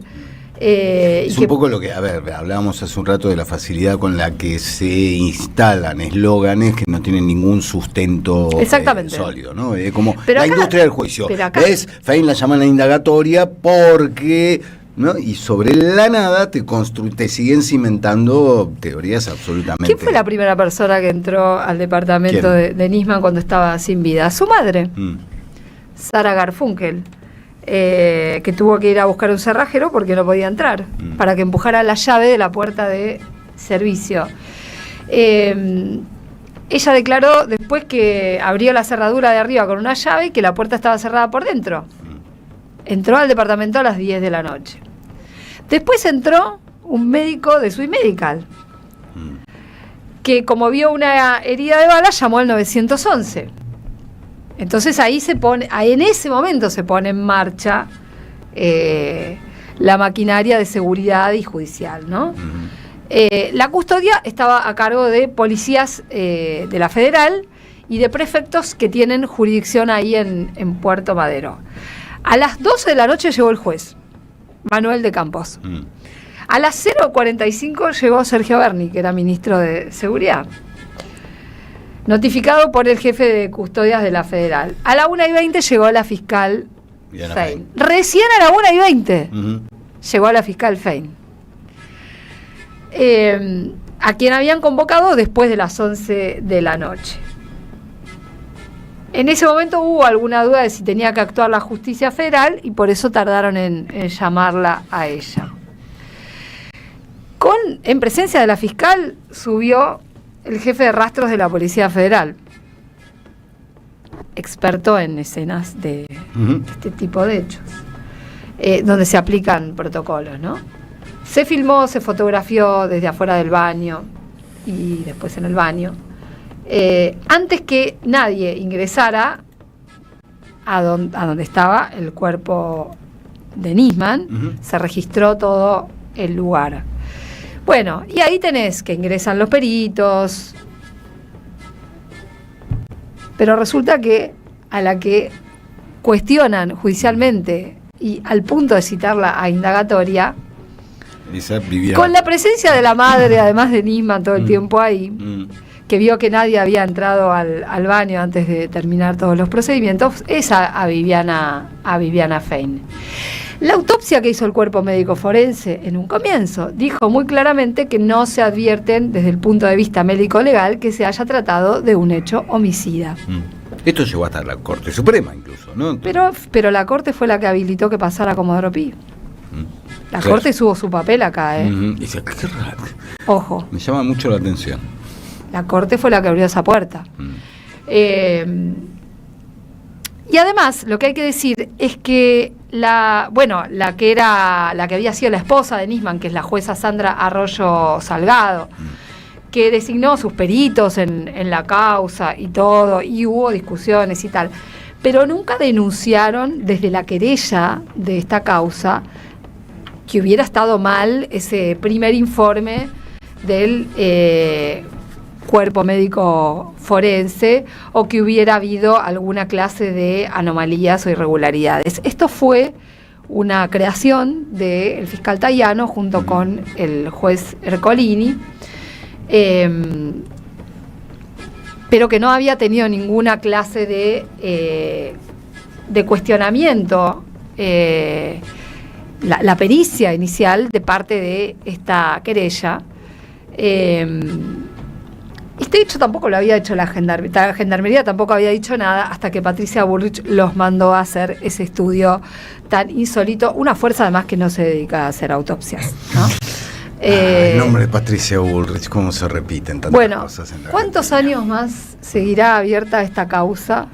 Hasta que deje de convenirles. Hasta que haga falta. Hasta que haga falta y hasta que diga, vieron a Nisman, lo mató Cristina en persona, que es lo único que quieren conseguir. Gracias por decirlo. Fue Cristina en persona y ella misma lo mató.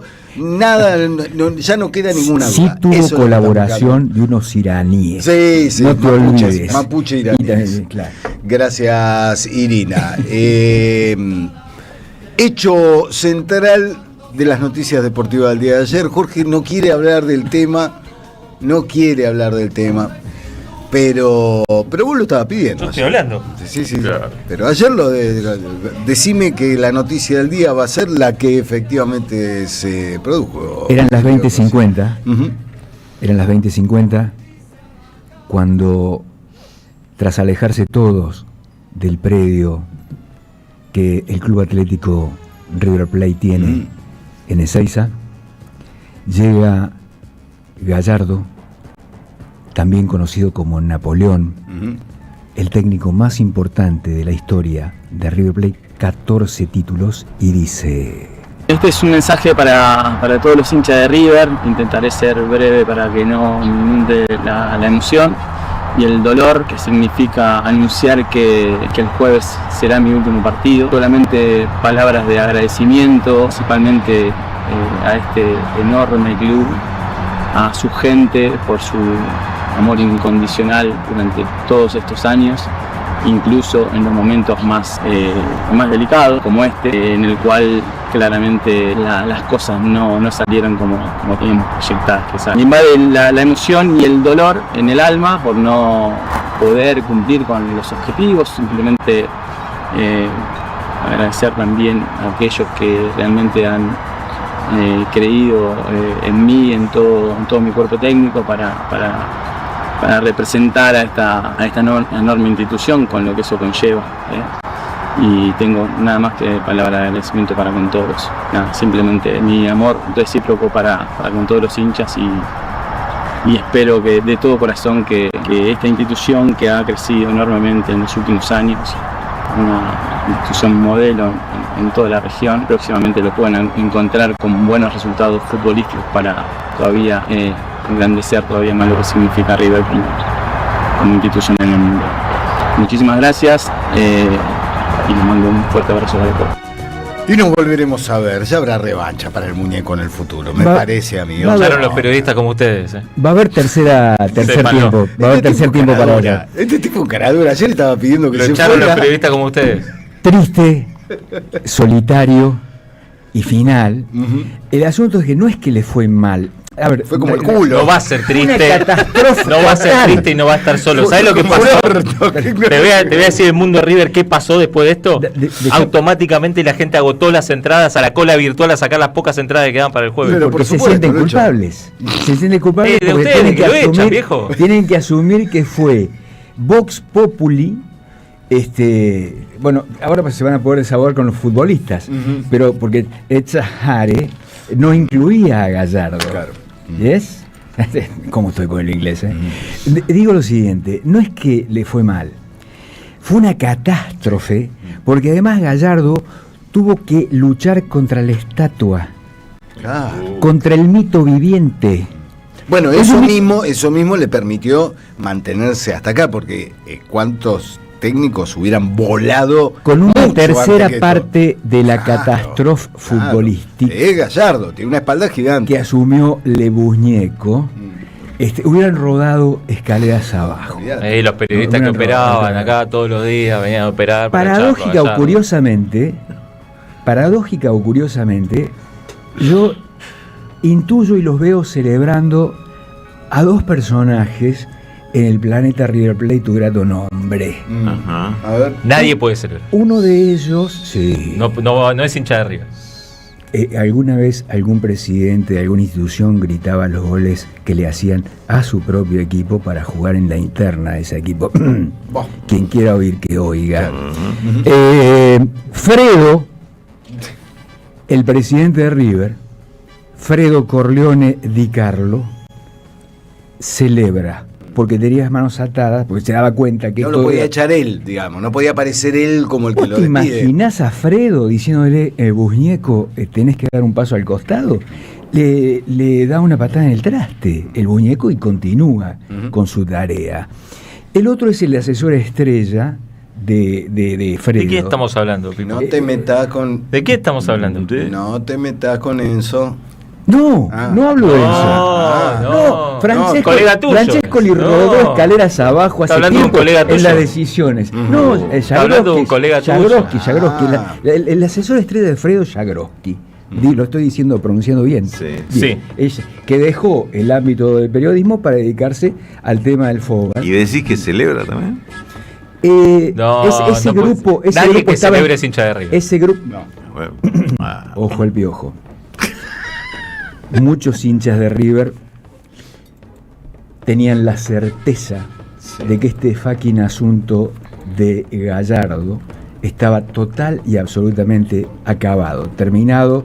Esto ha sido un rotundo y estrepitoso fracaso, solo que necesitamos perspectivas para darnos cuenta y tomar la globalidad del fenómeno Gallardo en River.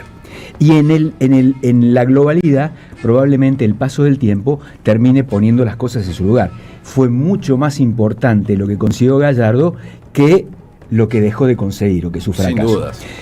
Mira, te pongo, se va a acordar el señor de la Torre. Charles Lucky tuvo 3 periodos en Boquita. Sí, yo ayer me equivoqué al decir que el segundo ciclo de Bianchi había sido malo, el segundo fue bueno, salió campeón. El tercero es malo. El tercero fue una catástrofe total. El hijo manejó la representación y los negocios de 40 jugadores falopa en Boca.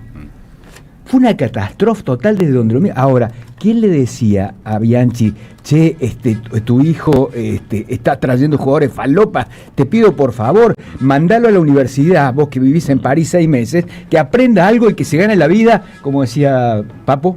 Que se consiga un trabajo honesto. Exactamente, viejo. Y sin embargo, hoy. Claro, lo mismo que con Gallardo, pero ningún hincha de Boca te va a hablar mal de Bianchi, a pesar de ese tercer ciclo. Pero evitaron la imagen de Bianchi de ese día que se fue, que le tiraron de todo. Si el jueves no pasaba esto, capaz que podía pasar algo parecido a lo que pasó con Bianchi. Yo creo que, a ver, el otro día especulábamos, Gallardo, si tiene algo que para mí lo caracteriza es inteligencia más allá de esa fortaleza desde el punto de vista competitivo y esa convicción de sentirse el mejor para lo suyo, que a veces está a centímetros en una delgada línea roja y uno puede creer estar viendo un tipo que habla desde la soberbia. Por eso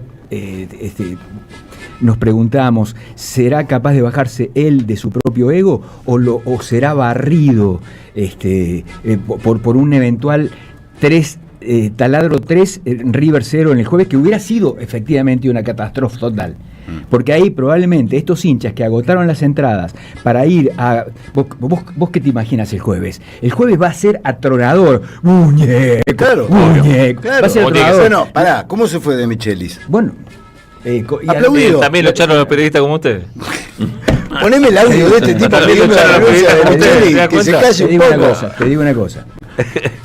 El hincha, en estado de hincha de conmoción violenta de ese momento, está habilitado para decir... Sí, quiero que se vaya, de Michelis, Brito, Alberto Fernández, Milei, el presidente del Bayern Múnich y Angela Merkel, mínimo. Claro. ¿Cómo lo operaron a Martín, ¿Estás sin laburo, Martín? Te digo una Hola, cosa. perdido. Te digo una cosa. ¿Qué estás haciendo? ¿Qué andas, Martín? ¿Por qué te dije...? No, me parece que viene el Chacho. Vos decís, pero no está en el Alavés. Sí, pero hay... Además de eso, podría perfectamente hacer como hizo el técnico de Estudiantes de La Plata. El Chacho ya armó la valija, el Chacho. Por eso te digo, porque por la duda. Esta mañana recordaba a alguien, no sé si lo leí o lo escuché muy temprano, una frase del Chacho en el sentido de... Alguna vez le preguntaron, esto lo conoces, Edu, ¿no? Alguna vez le preguntaron qué pasaría si le ofrecieran dirigir River. Y él acuñó una frase para la respuesta. No me la recuerdo, a ver. River pasa una vez en la vida. Claro. Entonces, repreguntar, sí, ¿y si estás dirigiendo el Bayern Múnich o el Barcelona y el tipo, sin inmutarse, dijo, River pasa una vez en la vida. Basta, ya no me preguntes más. Sí. Ya sabés lo que claramente estoy pensando. El amor lo tiene. Por eso van a aparecer muchos en este tiempo, pero bueno, a mí se me ocurre decirle a Big George que el Chacho corre con alguna ventaja respecto del reemplazo del mito de Gallardo, que que perdió contra sí mismo. Sí. Perdió contra sí mismo. Y yo te digo una cosa. Charlie compitiendo con parte de la religión. ¿Cómo hacer para levantar eso? Pero además, el proceso de esta segunda parte de Gallardo, yo le añadiría el final de la primera. Hubo un año muy malo en esa primera parte. Y después... Pasa que al lado de esto... Se me hace difícil explicar que el tipo haya cometido los errores que cometió, o en todo caso, encontrar cuáles fueron los motivos. Si personales, porque, a ver, uno puede arrastrar grandes dolores en lo personal. Puede arrastrar grandes dolores, es decir, uno se acostumbra a convivir con los grandes dolores, con las grandes tristezas. Le pasaron cosas bravísimas a Gallardo en este tiempo. Se le murió el mejor amigo, que además era su representante de toda la vida, Juanito. Juanito Berro, lo conocieron ustedes, ¿no? Fue colega también, escribía en el gráfico. Se le murió el papá. Es decir, le pasaron una cantidad. Ahora, de ahí a ponerlo a Armani lesionado, es decir, yo no logro hacer el link. Puede que lo haya, quizás me excede, quizás necesitamos la mirada de alguien que pueda, desde la ciencia, decirnos que hay un link. A mí me parece que no. Pero el tipo, y además, si a eso vos le añadís que le dieron la llave del club, sí. Le dieron la llave, sí. Que fue un modo, Brito fue